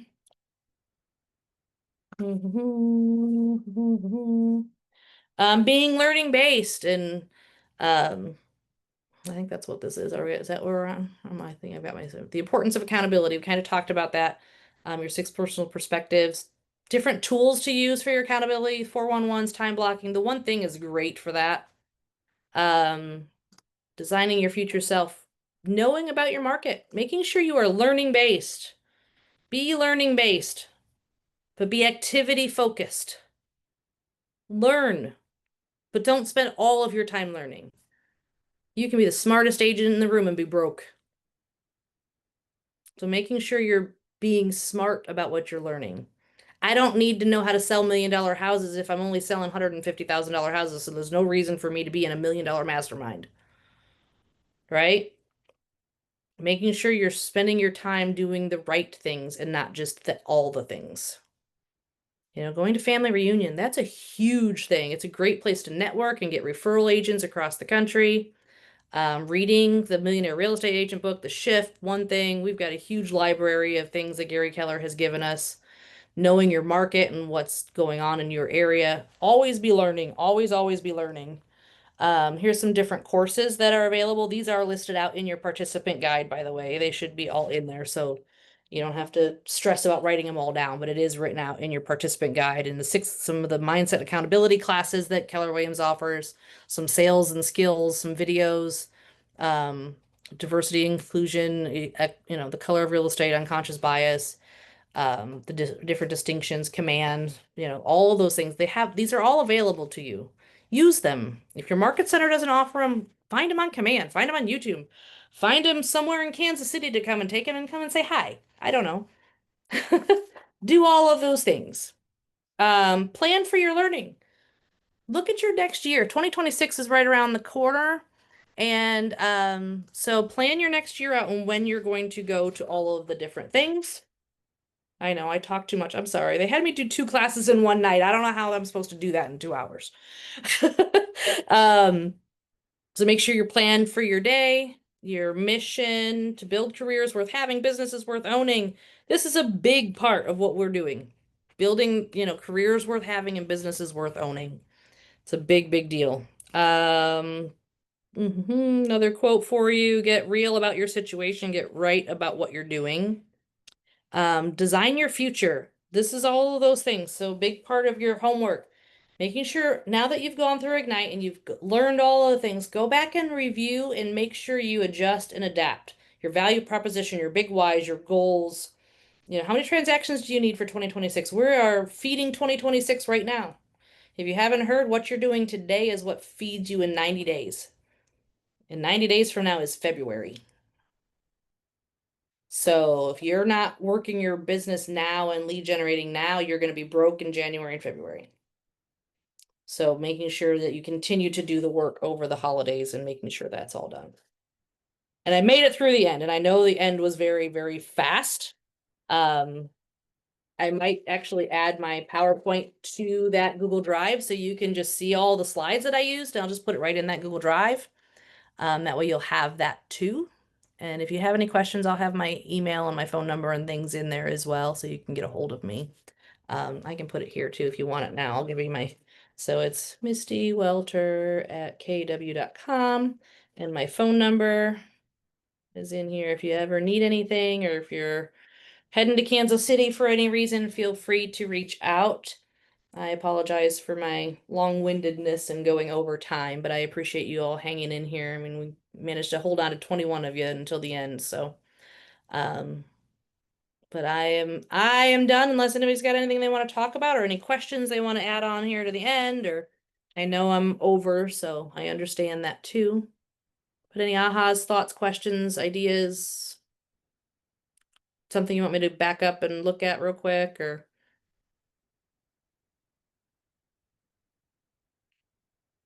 thank you, Deborah. I did 2 business planning seminars over the last 2 days at our brokerage, and I would say that those are key reasons as to why I'm glad I joined KW. Yeah. Yeah. Plus Bold and Ignite at the same time. I'm a madman. I don't know how to say your name, Sonoria, Arena, something like that. Watch the replays. They should send them out to you at the end of the week, the replays of all the videos. So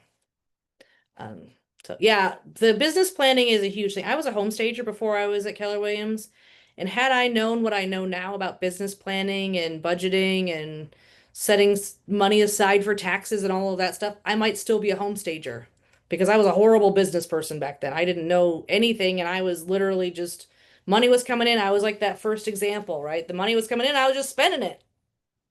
And I was a horrible business person. As long as I wasn't losing money, I was happy. And so it was not a good strategy for business. And had I known what I know now and what I've learned through Keller Williams, I might still be a home stager. But yeah, the things that Keller Williams can teaches and the models and the systems, we have so much information. Sometimes it's information overload, but we have so much information available and things for people to learn that I can't imagine being anywhere else. Honestly, I don't know how people do it at other companies because I'm like, I just don't understand how that makes sense. We just have so many opportunities and tools and resources available at our fingertips for nothing. I mean, because it's part of our company. So, yeah.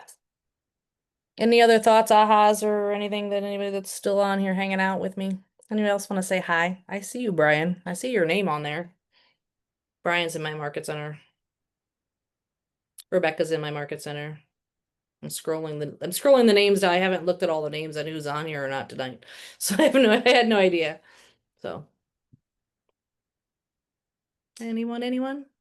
Well, if nobody wants to share and visit with me, then I guess I will let you all go because it is after 10 o'clock here at home and I'm gonna go home and go to bed now. Because I have to be back at 9 a.m. tomorrow. So I appreciate you all. Thank you for being here. I apologize for running over. If you have any questions or you want to go through it, I will add the information that I have into the Google Drive and I will send it out so that that's available for everyone. So have a good night, all. Congratulations on getting through the end of Ignite. Thank you, Misty. Appreciate it. You're very welcome. I'm gonna go drive. That probably sounds like a good plan.